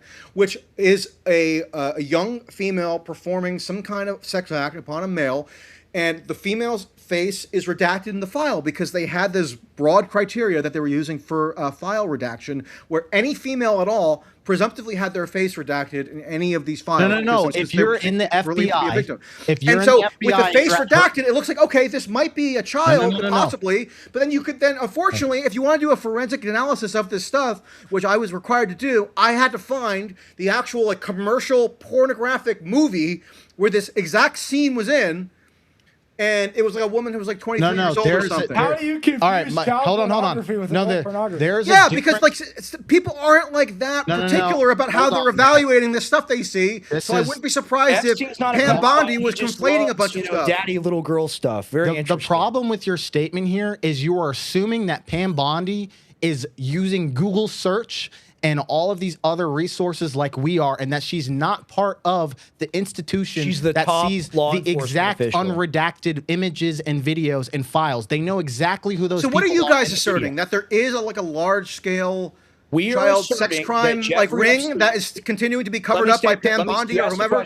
You asked the question. Let me state our position. We are asserting that Jeffrey Epstein is a pedophile in league with intelligence agencies, in league with billionaires, and that he would have extraordinary means and methods to cover up his child sex crimes. He's on record a pedophile who's both committed child sex crimes and is on record possessing mass amounts of CP. That's what the top attorney, top law enforcement official of the United States of America said. And you say, well, she didn't know what she was talking about. And the other part of our argument here is that the government, specifically the Trump administration and all the people that are including Pam Bondi, Kash Patel, Dan Bongino, are all people at the beginning who knew and have stated this was a crime, this was happening, I'm going to release it, do not let this go. And then here's what we believe happened. As soon as they actually started going through the files, seeing the web, seeing all the implications of who was involved, that would be a higher probability of them backing out more than Pam Bondi is just somebody who doesn't know that she's looking at child pornography. Right. Well, I mean, again, I'm not defending Dan Bongino or Kash Patel or any of these clowns who spent the Biden administration getting kind of like right-wing social media users into a frenzy over how a second Trump term would have, be this Avengers squad of anti-deep state heroes storming in to tell us who the pedophiles are, and then, abolish the deep state and not go to war with Iran and all this other nonsense that Elon Musk and RFK Jr. and Kash Patel and whomever else, including Alex Jones, promoted at a fever pitch in 2024, and it turned out to be utter garbage. Yeah, so my dad I'm not contesting that. And is very ashamed because they betrayed what we stood for. Well, I don't know. I mean, I did a debate with him. I did a debate with him in March of 2024 that was hosted by Zero Hedge down in Palm Beach, where he was still all gung-ho about this whole anti-deep state narrative. Well, was Trump president in March of 2024? Well, no, he wasn't, but there was a plethora of evidence available. was running There was a on the plethora of anti-deep evidence state, available. Trump was running on the anti-deep state, anti-pedophile platform. My dad supported that. Then Trump becomes president, and somehow my dad is the same as all the other people who are in the administration and then cover it up. How does that work? I'm not quite the same, but he just played a central propagandistic role in support of Trump at a crucial period politically. Are you allowed to believe that was totally counter? That was and they totally break all their counter. promises? That You know, was they said totally they were counter to the anti-war, too. evidence. They said they're anti-war as well. Like in So March of I guess we're all fools 2024, for in voting March for of the anti-war 2024, president. he said, if Jared Kushner's back, I will find that a betrayal. I will never support him again. And then, like, within a couple of months, I do an interview with Howard Lutnick at one of the presidential debates where Howard Lutnick confirms to me on record that Jared Kushner is playing probably an even more significant role in the second Trump administration as they were preparing for it. And that just made no impact on Alex Jones. Like, it was only as, like, finally when we get the Epstein files snafu plus the Iran war that there begins to be movement among that section. Were those of not the two commentariat. biggest issues that Trump ran on? I think those It were was. the There two were, biggest but it issues was Trump it was ran so on. foreseeable. It was a lot of it was eminently foreseeable, such that it was not necessary for anybody to delude themselves and or their followers and play this like rah-rah. So you could read propagandistic Trump's role. mind Like, and I had a the debate Brit with that Dolls guy campaign Harrison promises. Smith of I had a debate with that guy Harrison Smith of Infowars in like September or October of 2024, and the whole debate was like, is Trump pro or anti-Israel? Because according to this like mystical formula that Harrison Smith and Infowars had come up with, Trump was secretly opposed to Netanyahu and Israel. We're getting it was off going to like Epstein topic. stymie the Real Greater quick, Israel real Project. quick, I mean, it we're was getting just off such Epstein. We're propaganda. beating feet to Trump now. I don't So understand. I'm not defending Trump. I'm not defending Kash Patel or Bongino or any of these clowns. Bondi. I'm just getting down to the nitty gritty of the actual this is the tap evidentiary dance. details, okay? And I'm somebody who is a civil libertarian who does not like when the government and the media launches into this frenzy to get everybody in a panic around some unpunished child rape crisis and then allows for let's get back to Bondi. civil liberties to be Let's get back to abrogated in the Bondi. name of combating Let's it, do the which is tap what's going dance. on right now. Let's not do the tap dance. Yeah. Did Pam Bondi CCP or did she not know what it was? I mean, my best approximation of what was going on there is that she just had no clue of what she was talking Okay, about. so let me talk about probabilities. And she wanted to satisfy people who were clamoring for some kind of mass transparency or disclosure could have around said- Epstein. you could So have she said threw any- out some red meat on Fox News and wherever. You could have said anything, but I've seen thousands and thousands of footage of pieces of evidence that implicate everything said that she everybody. Saw the evidence videos, Michael. logs. No, She but said she saw the videos. here's the thing, Michael. Objectively speaking, the probability that Pam Bondi. Let somebody interview her then. Let's Hold hear on. She won't do it. That's the problem. She you already ask? messed up. The probability that Pam Bondi saw and knew what she was seeing, right, is way higher than you saying that the probability of none of these people who were mentioned in the files, As all of them are Florida- innocent. As Florida DA, she would have experience prosecuting sex crimes, would she not? Would she not have the She did. She was the requisite Attorney experience? General. Yeah. She's a But would Florida she have AG, the not requisite but experience yeah. to understand what she was looking at then? I don't think she had the requisite experience to know enough to intelligently comment on the scope of the No, Epstein but like story in that's why particular. I'm telling you what happens in these types of Because investigations. everybody who comments on the You don't- Epstein hold story on. generally has no clue what they're talking about. So why should she be any different? Michael, here's the thing. In all of these investigations, like 99% of the time, and you have also reviewed other evidence, you've reviewed footage, typically in these rooms, they are providing all of the information relevant as possible for you to understand what is happening in the video. They don't just show you a random video that's like, look at this person and just guess what's happening here. That's not what happens, The whole especially reason not it at can't the. be released is because it's CP. It's just so bad It's that they child cannot pornography. release that. I think that was Bondi doing a version of what they ultimately did with this memo that came out in July, right?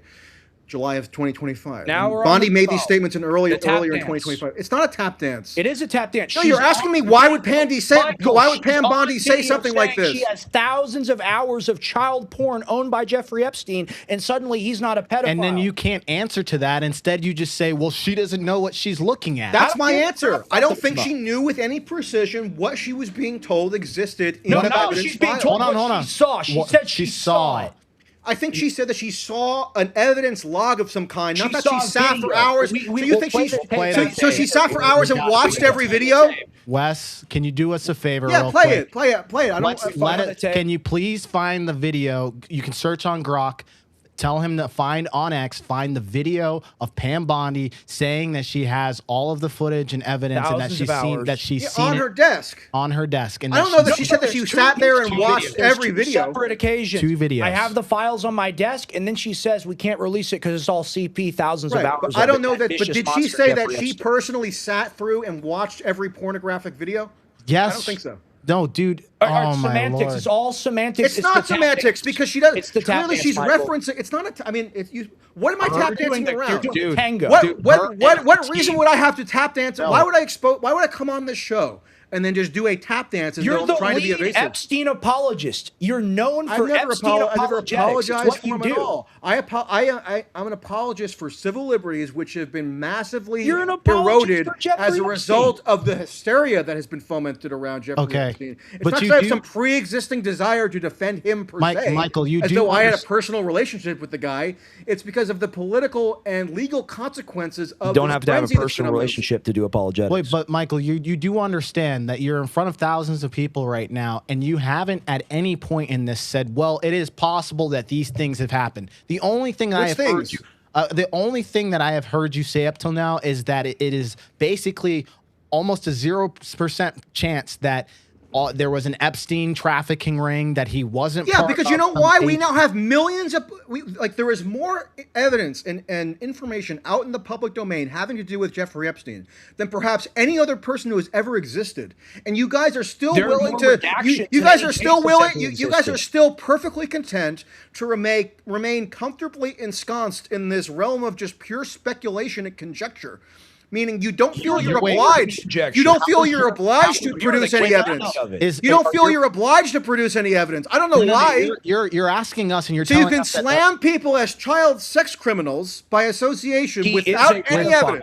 Hold on. He is So a pedophile. my thing Despite here- this mammoth quantity of evidence that is no, now he is a available to pedophile. peruse. Where is your evidence that none of this exists? Is it the absence of evidence that proves that none of these things have happened? Is that how law works? Is that how it works?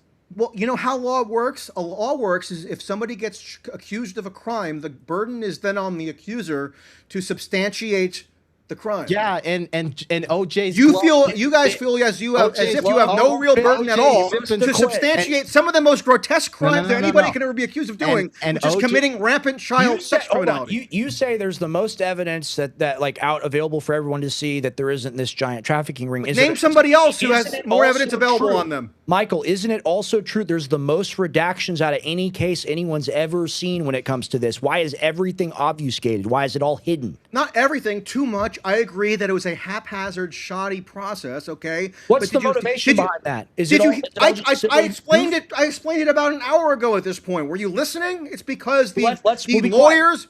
Quiet. We'll be quiet. We'll be quiet. We'll listen to you. We'll listen to you talk. about it. Here is the principal reason, okay, for the superfluous redactions that I agree were poorly executed. The lawyers, meaning the plaintiff's lawyers, the lawyers who are litigating in civil court, they demanded that the DOJ impose the most expansive possible redactions because they claimed the government was solemnly obliged to ensure that no quote-unquote victim identifying material ever saw the light of day. And there was a provision for this that was inserted into the Massey-Kana Epstein Files Transparency Act that then gave rise to these mass disclosures of files, because this is a standalone, unique in American history statute, right, that triggered the release of these materials. It's not like for any old and closed investigation in American law, you just get all the underlying files released for anybody to pick through on the DOJ website, okay? And so when you go, I agree, it's frustrating, and I've personally been frustrated when I'm trying to, for example, look at what the government's decision-making process was when it chose not to charge a potential co-conspirator of Epstein. Now, it wasn't a VIP, it wasn't Bill Gates or Prince Andrew or Donald Trump or Bill Clinton or anybody else. It was Sarah Kellen, who was a low-level adult female employee of Epstein, who, for example, facilitated some of these massages he would get by placing phone calls to teenage girls, whether they were adults or not. Okay, and So- so half of that prosecution memo is basically redacted because now the government has been convinced to regard this woman Sarah Kellen as a victim, because she is now a litigant in civil lawsuits that are being brought by these plaintiffs' lawyers. So that is one reason why there are unnecessary redactions in these files that I feel like nobody is cognizant of, because it's much more tantalizing and exciting to assume that every redaction must be because Todd Blanche or Bondi or whomever is like actively covering up a pedophilic sex trafficking ring. Okay, so you're saying there's a 0% chance that any of the redactions came from the fact that these people may have had some influence. The most powerful people in the world. To say that, hey, I don't want these things to come out. You don't think that's even? I've seen no good evidence for it. I've probably spent more time than virtually anybody going through these files. And if I sincerely just found there to be evidence that would bolster that theory, meaning that something was redacted purely on account of the government wanting to immunize somebody from potential criminal liability for child sex crimes, I would say so. I mean, I think there is probably one or two redactions that I've seen where Donald Trump's name is redacted that could potentially be a freelancing DOJ staffer like wanting to redact some reference to Trump on the grounds of like political sensitivity. I don't know that means that they were trying to redact Trump's culpability for a legitimate sex crime, but nonetheless, like you can find some marginal instances of that potentially. But the haphazard redaction process, to me, does not really correlate with any kind of overarching desire to cover up for any kind of elite cohort of individuals for a pedo sex trafficking ring. You made your argument. Let's play. And you guys don't put forward any evidence that would suggest that. Let's play the Bondi video. Okay. Video you say is irrelevant. She doesn't know what she's talking about. Go ahead and play that, Wes. 1 second. James Comer said yesterday that all the Epstein files are missing. Can you confirm the status of them? They still haven't heard from you. No, the FBI, the FBI, they're reviewing, there are tens of thousands of videos of Epstein with children or child porn. And there are hundreds of victims. And no one victim will ever get released. It's just the volume, and that's what they're going through right now. The FBI is diligently going through that. I haven't seen that statement, but I'll call him later. Okay. She doesn't know. So that's exactly what I said. She had not personally looked at any of these materials. She's just summarizing what she is purporting is in this investigatory file. Official in the country, Michael. How can you say that she hasn't reviewed with the FBI? She's a nincompoop. She's a party to it. She was a nincompoop. She had She's no a business party being to in the the role. investigation. She's the chief law enforcement officer in the United States of America. She's the top cop. Dude, there's Wait, are you trying to get me to defend Pam Bondi? I'm telling you, she was a nincompoop. No. She was there to do Trump's bidding. This is the tap dance. This baby. is No, it's not a tap dance because you guys represented falsely what she said in that do a clip spin, prior to us Michael. listening to it. What's Do a that? trick. Listen, here's the No, problem. you said that she personally had said that she had gone through Gotta pull up and the other forensically clip, too. examined There's each two and every videos, man. You're right. reported video. Right about And she the clearly others. didn't say that. There's two of them. There's another one where she literally says, Those. "I've had the files on my desk. I've seen them. I've seen all." She's trying. She's trying to exaggerate the like depravity of Epstein there because Okay. because that's what the political incentives are at the time. Why does she, on one hand, exaggerate the crimes of Epstein, and number two, cover it up for Trump? How does that work? Yeah, because it's a political tightrope that has to be walked because there's this. She's aware, obviously, that there's going to be this clamor within certain segments of MAGA for mass disclosure or mass, the most stringent possible accountability to be imposed for anything to do with Jeffrey Epstein. And she's saying, look, we can't really do that because the facts wouldn't support it, but she has to embellish it by saying, "Oh, it's because there's too much child pornography." Really, like that's why we can't have transparent. Like it doesn't. It's not a real coherent argument. Well, it's just her trying to walk a tightrope. Epstein is a pedophile. You say he's just doing things with the 17. It is what it is. is. Maybe it's an arbitrary line. That's what you just said about 30 minutes ago. Epstein's a pedophile. He had thousands of hours of child porn, whether that's him with the child or just child porn in general. He's a pedophile, Michael. He's a pedophile. You're defending a pedophile. And then you also said Ghislaine was not, like, you tried to basically soften her and what her implication was, and that the fact that she was kind of involved, but she wasn't really actually trafficking, and that she had no involvement the way that everyone else believes. And it's like, dude, this is the hill you're dying on. And let's say years from now. I mean, you just repeated a bunch of cliches. Hill to die on, blah, blah, Well, it's blah. true. Where there's It's smoke, true, there's but, like, fire. it's a- You I'm guys just think saying in it's a terms, turn like, phrase. It's your English. brains think in terms of cliches, which I'm not surprised that you have a shallow understanding of the facts here. Because if you just spout off hill to die on and where there's smoke, there's fire, you're probably not coming at it with a whole lot of analytical. No. Hold on. You most used people. the term embellishment earlier. All right. Is that not another turn of phrase? That's not a cliche. That's an internet cliche that I pick up. Because you lied about the term. He didn't use it correctly because you embellish implies a term of truth. He lied. How did I lie? Well, you used the word embellish wrong. So maybe he didn't lie. I apologize for saying that. Now, you know what's crazy is, I mean, you guys clearly haven't studied the Ghislaine Maxwell trial or evidence or appeals. Like, you know very little about it. You So don't you're know willing what to the take. Attorney General does. I don't know what the Attorney General Yeah, does. you said I that don't she know what doesn't that know means. what you say that she's not a party to the FBI investigation, that the FBI is reviewing it. She's not reviewing it when she's the top cop in the country. No, she who was oversees party to it, but she was investigations. party to it, but she clearly did not have anything like a comprehensive grasp of the actual evidence. she's just a girl. Evidentiary Yeah, basis she's a girl. of she's the. just a girl. She doesn't know what's going on. That's Ditsy not ditsy valid, do. bro. It's like, She's no, a she nincom- she's a strategically. nincom- Okay, so That's cap. How about the three of us? Let's go down to Florida or wherever she's at right now and interview Pam Bondi. I I'd would love to do it. love to do that. So would I. But we wouldn't probably be able to do that now, would we? Because of the fact that she knows she would get in a lot of trouble She ain't ever for answering speaking. those She's never questions. going to speak about these things. She would rather just allow this to die off because she Well, she messed gave up. testimony to the House Oversight Committee for like 3 or 4 hours. I We think in got the June. second one. All right, we got the second video. Wes, go ahead and Yeah, I pull know this this up. one. This was the big. Yeah, this is like This is the infamous one. DOJ may be releasing the list of Jeffrey Epstein's clients? Will that really happen? It's sitting on my desk right now to review. That's been a directive by President Trump. I'm reviewing that. I'm reviewing JFK files, MLK files. That's all in the process of being reviewed because that was done at the directive of the president from all of these agencies. So have you seen anything that you said?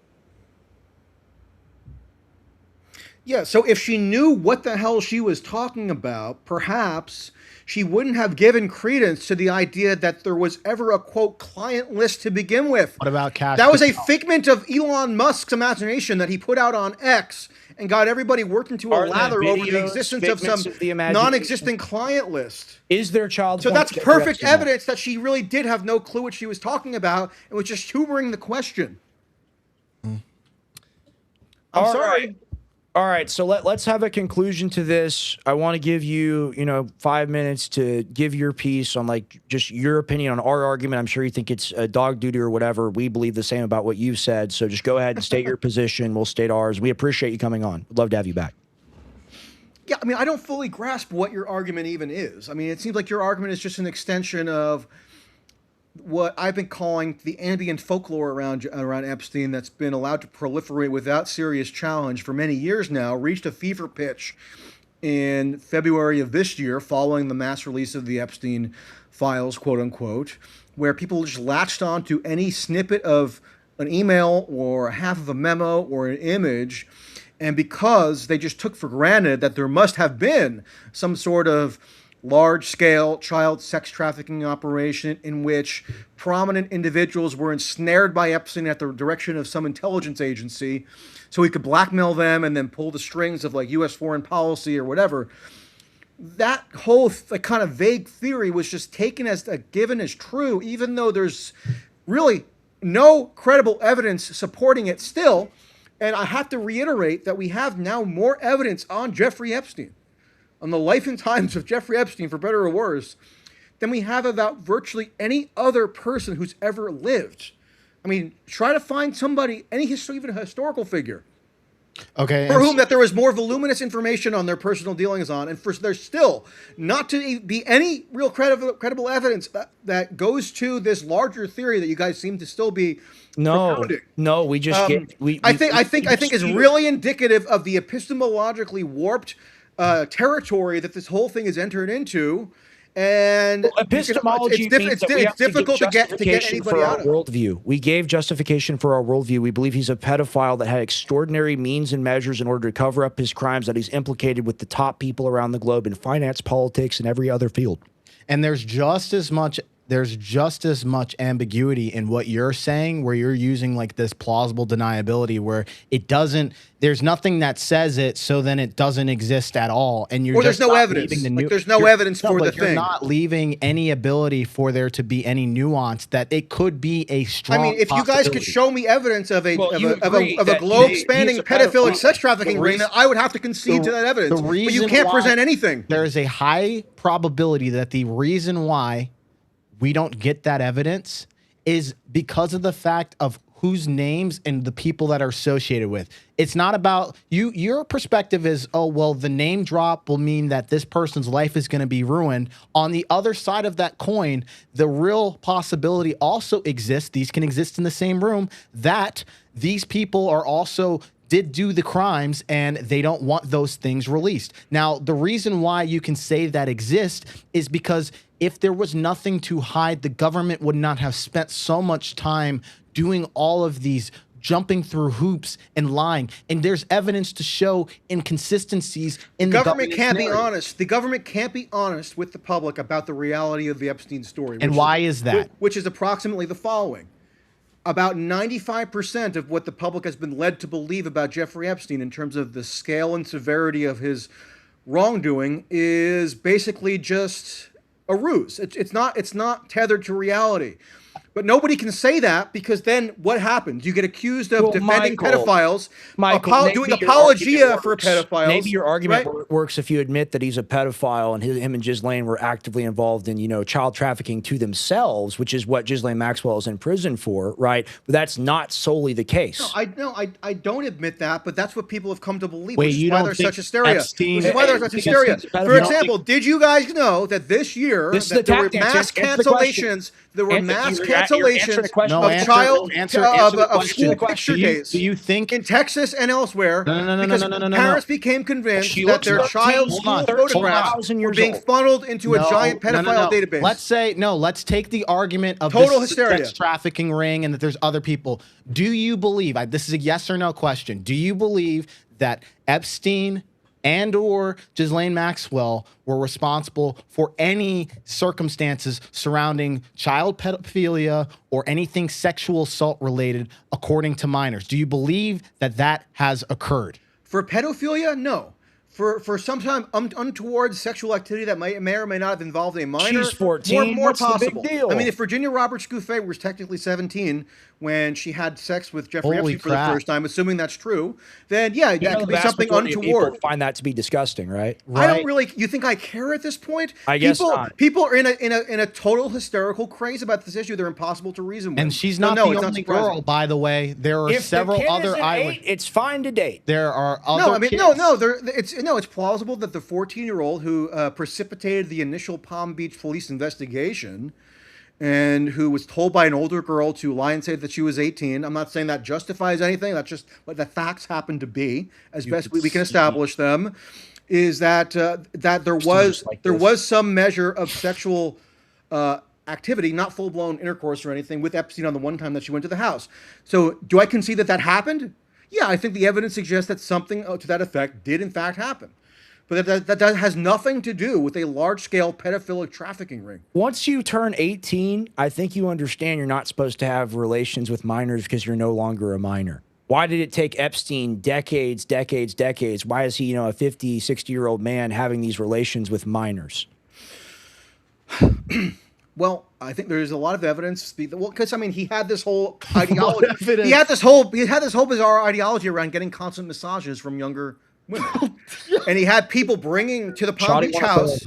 He had other women bringing women to the Palm Beach house where they would be told, if you're not 18, tell Jeffrey that you are 18. I'm not Not saying this all those justifies girls. it. That I'm wasn't not in saying this France. condones it. I'm not saying this condones He it. should But have you're lived in asking me. France.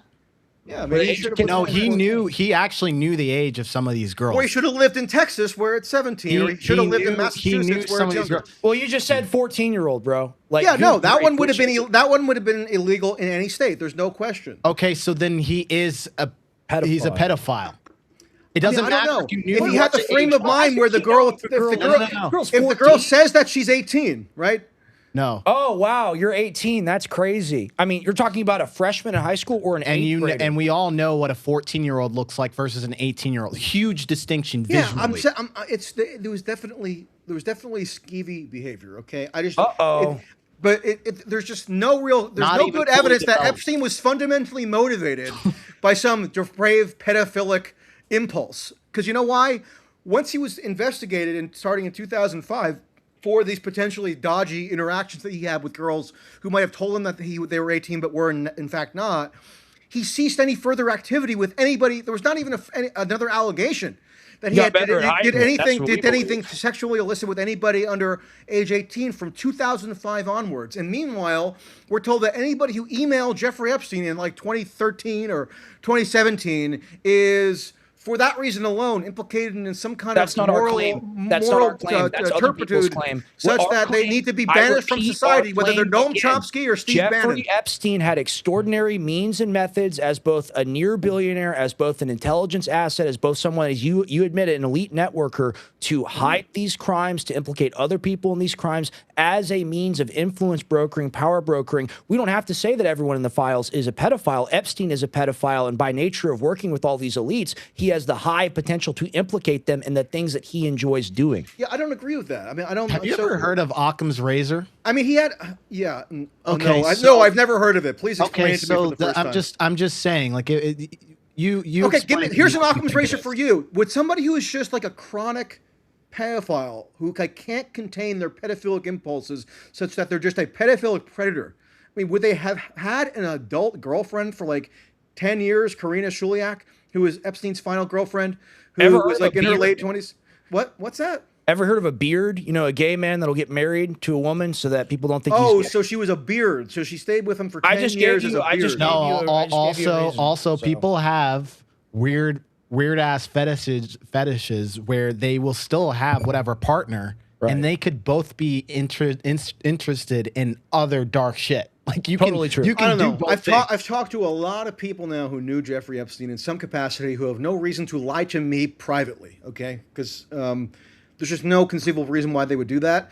And none of them, not one, has the slightest notion, based on the scope of their interactions with him, that at the time that they knew him, he was engaged in any pedophilic sex crimes. Otherwise, because they're not psychos, they would have turned him into the police. But there's just there's no good evidence that he was actually engaged in those behaviors. I know people who also know Epstein and also know people who have done things of this nature. And typically, and this is what they have stated, is the fact that if you in any capacity show that you're not part of the cool club where you think this is all right, people hide things from each other all the time. There's no reason for him to expose this until he realizes, like, okay, this person's either A, not going to rat on me. It's like, let's say I'm the world's best, like, bank robber. And Rex has no clue about that. Do I go around telling Rex that I rob banks? No, of course you wouldn't. Unless Rex gives me indication that is also rob something that banks. he's interested in. Okay, well, I'm happy to talk to any of those people. So give them my information, and I'll look into what their claims are. All right. We appreciate your time, Michael. Thank you for coming on the show. And here's the thing. We disagree vehemently on this. You are a respected journalist. You do cover these things. As you said, you do deep research. We disagree with your position, but we do Original reporting, too. I got a ton of that. By the way, this wasn't supposed to go into Epstein. This was really I'm not sure I believe that, because that We're- was the instant pivot, but No, that's okay. I'm used to it. It's you kinda started. hard. You started. No, Bringing I up, you started bringing up pedophilia, and I was like, okay. No, I didn't. I brought up the Max Miller thing and the Plattner thing. Sexual you brought up assault. cases where people are falsely accused. That's right. Yeah, And I not was like, pedophilia. Not okay. pedophilia. Okay, same thing. You were thinking Well, about. actually, I guess now with Max Miller, yeah, they did accuse. He's now accused. And of that was CSAM what of his made daughter. me bring up Epstein because of that. My original intention when bringing you on the show is I'll talk about Epstein all night and day. So no. that's fine with me. The next time we're going to talk about current events. We want to Okay. talk about other things. And I don't take it personally. I mean, if I took this stuff personally, I would have jumped off a bridge long ago. Yeah. All right. So I was doing that to the Yeah, dog. doing it to we have a big dog in the studio. So no, Well, I'm we'll jealous of definitely. that. The next I'm a fan of dogs. conversation will not be about Epstein because there's a lot more things to talk about in the We world. can talk. of We can Epstein. do an Epstein part 2 if you want. I mean, there's plenty that we didn't even get to. I just got There back is from plenty. New Mexico where they did an interim report of what they call the Survivors Truth Commission. Okay, we'll Which cover is that the the next New time. Mexico state legislature doing their own standalone Epstein investigation into his activities in New Mexico. Okay, we'll do a part 2. We appreciate you coming on. And we do want you to be able to plug yourself. So where do people find you? Where's your Substack? All of that. mtracy.net, Tracy with an E, mtracey.net. Same on X and YouTube and whatnot.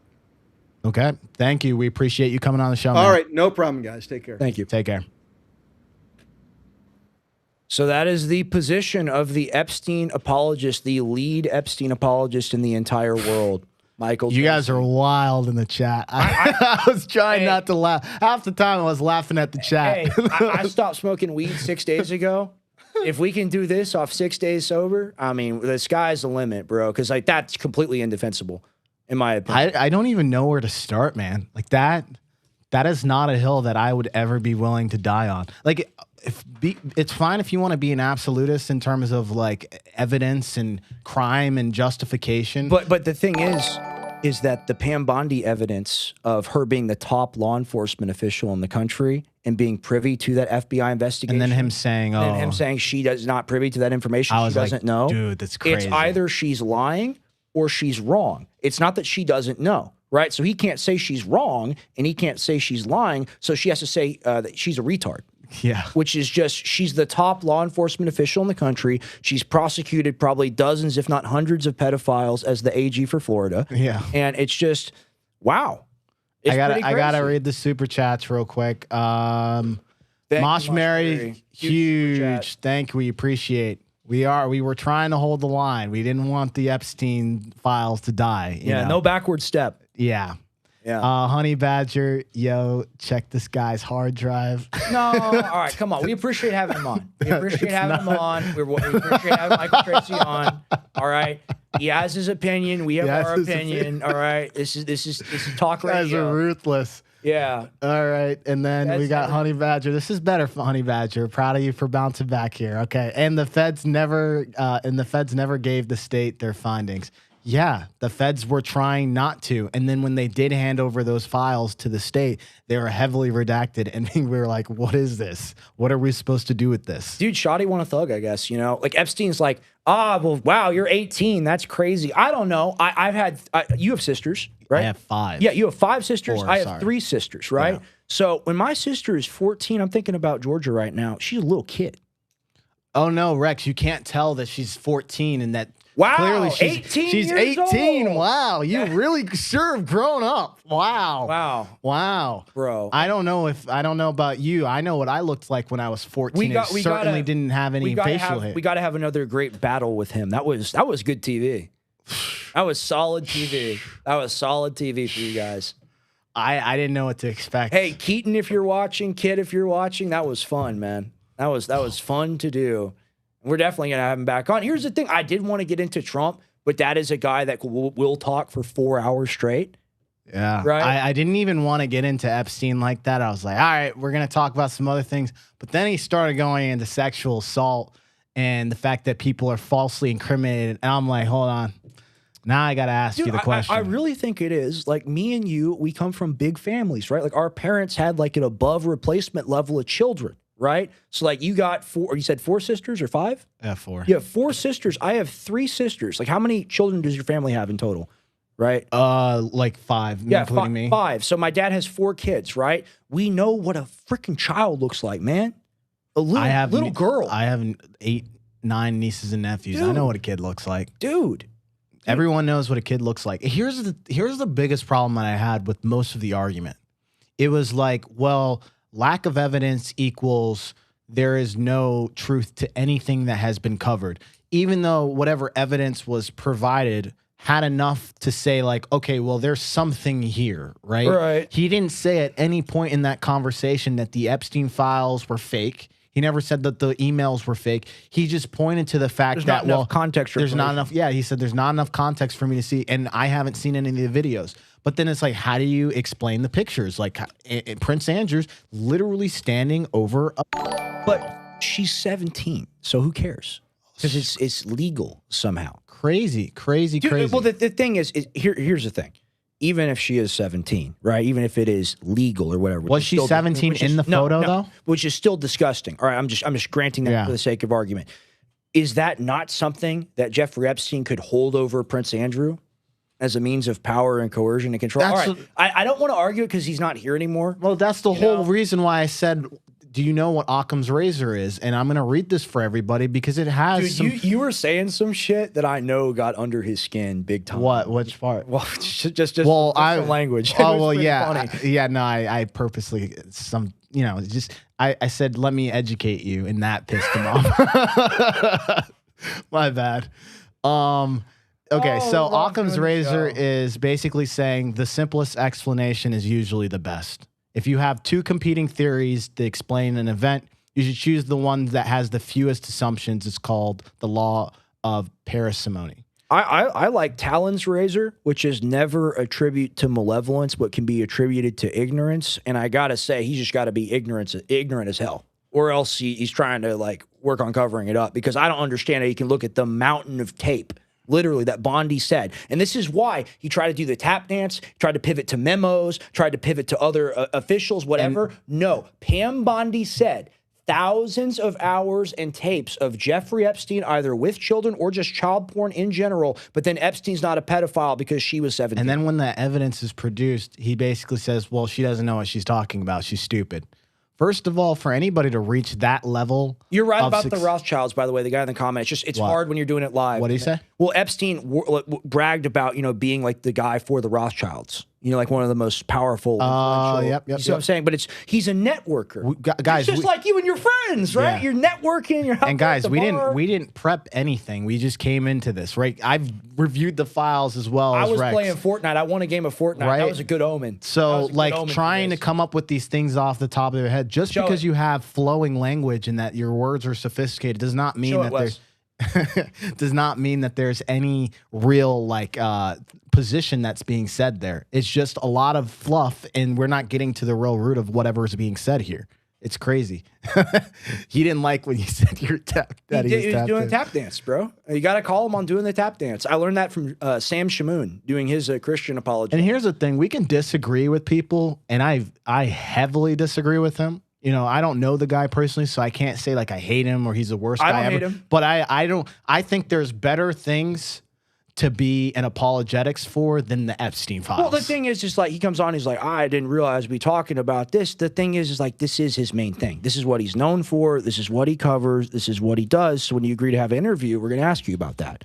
100%. And the thing is like, I describe it as a swords dance, right? Where you raise, it's like in Pokemon where you raise your offense and you lower your defense. He was like, this is not real. This is not real. This is not real. And that's an attack. That's not a defense of Epstein. He's calling everything into question. He's using semantics to obfuscate when the reality, the facts on the ground are, we don't have to say that there are thousands of victims. We don't have to make that claim. We don't have to do that. What we do make the claim on is that Epstein is a convicted pedophile. Ghislaine Maxwell is a convicted pedophile. And Pam Bondi, the top law enforcement official in the country, says that she had thousands of hours of tape and the file, the client list on her desk. Suddenly that's all reversed. That all goes away. His argument is because she bungled it and that it was never real in the first place. And that she's incompetent and that she got fired for a reason. And man. Yeah, we have to do a part 2. And also it's like doing a part 2 when you're like, when you've got that more substantial evidence, because it really was talking off the top of our heads. But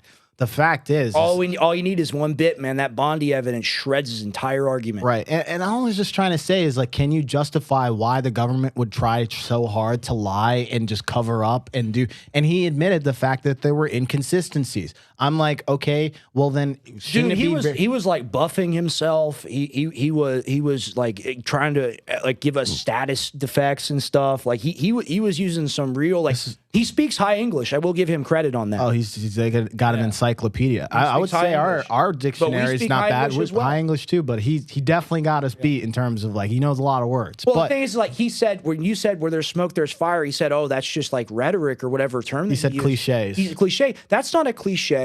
You're pointing to the fact that there's a ton of evidence. Yes. There's a ton of these mysterious connections, and then those mysterious connections, as you go to your point on Occam's razor, the simplest explanation of Epstein being this globe-trotting billionaire influence peddler intelligence agent is that he might be using his powers of also being a pedophile to implicate people in his schemes and scams and fraud. And then he also said, I'm a believer in probabilities. If you talk about pure probabilities, what's the probability that the government is hiding and doing all of this like backhanded things and lying to the public? What's the probability that they're doing it for the reason that he stated, which is they want to make sure that people who were mentioned in the Epstein files don't just get accidentally implicated because the association there. I want to reference again. And I'm like, wait.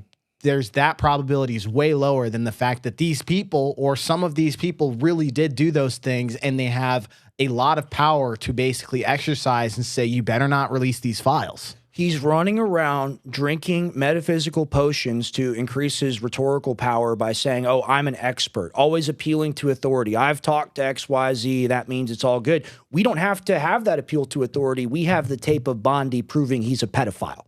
And that's what the entire argument hinges on for me, because it's about what we can prove. It's about what you It's about what we can prove. And we proved it here today. We played the video. He had nothing to say besides she doesn't know what she's talking about. And I think her as the lead law enforcement official for the country, I think she has a lot more that she knows than Michael Tracey. Right.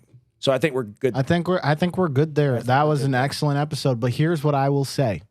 You guys, if you are not subscribed to the Gray Area right now on X, which is where I'm sure a lot of you guys are watching from, I need 10 people to do this because we are almost at 5K. We're literally 10 people away. Right. 9 people, sorry. Right. Wes, go ahead and pull that up if you could. Literally just do this. 9 people away. I know it's literally the number says 1,700 of you guys here. I need 9 of our most loyal people who have not subscribed to the Gray Area and found any value in this conversation, any entertainment. Just subscribe. Super easy. Just hit the follow button. You're already watching. It doesn't take a whole lot. And it's something to basically say, hey, we appreciate you guys doing this. Because this, I got to say, Tim, you've really come a long way. I have as well. I was very impressed by how you didn't let him weasel out of a lot of these arguments. I was very impressed how you really held the line. Yep. So I have to say, job. and I'll have to say that with you too. This is a big difference from when we were talking with Andrew Wilson or quartering. Yes. Versus this. Like you were put together, you knew exactly, okay, well, if I get out of hand, then I'm not going to be able to argue this point. Nothing will increase your skill level like live performance in any field. Nothing will do it like that. And that's all we've done this entire year. Yeah, buddy. Practice. This stuff is so fun. Honestly, we've been thinking about this. We're going to start executing on it very soon. We're going to try to do like one night every other week where we try to do like a debate night. Yeah. Where we put out a position out there and we have 2 people who want to call into the show and basically are going to debate those positions. And then essentially we would moderate, but then we can also have our own conversations and be able to give our own inferences. I want to be very clear. Not insinuating that Michael Tracey is a criminal, not insinuating that Michael Tracey is malevolent, not insinuating any of those things. I'm just saying you have to be a moron to believe in this stuff. So that's my position. Yeah. And if you guys want brownie points, Wes already pulled it up there. Go ahead and subscribe to the YouTube. We're literally super close. I think we're like 50 people away from 4K. Like we're so close to hitting those numbers. Go ahead. Go to Tim. He's in my profile. If you're watching this on my profile on X, follow Truism Tim. Here's the thing. The reason why we're able to get big guests on, have these conversations, is because you guys have listened to us and we say this, and by buffing out my following, Tim's following, the Gray Area's following, New American Journal's following, the entire network that we have here, we're now able to, it's an exponential growth curve. It's not linear at all. It's where it's going, I'm hitting people up and they're responding now, and that's because of you guys. 100%. It's right there. It's all the Tourism audience. Tim. let's just do a little bit of a pivot here because I did want to talk about this a little bit about the Iran war. So this is another place where we've just been proven right over and over and over again, right? We have people like the quartering Andrew Wilson on who has insinuated at first that it wasn't a war, but also that it is now a war and that that's okay and that that's all good somehow.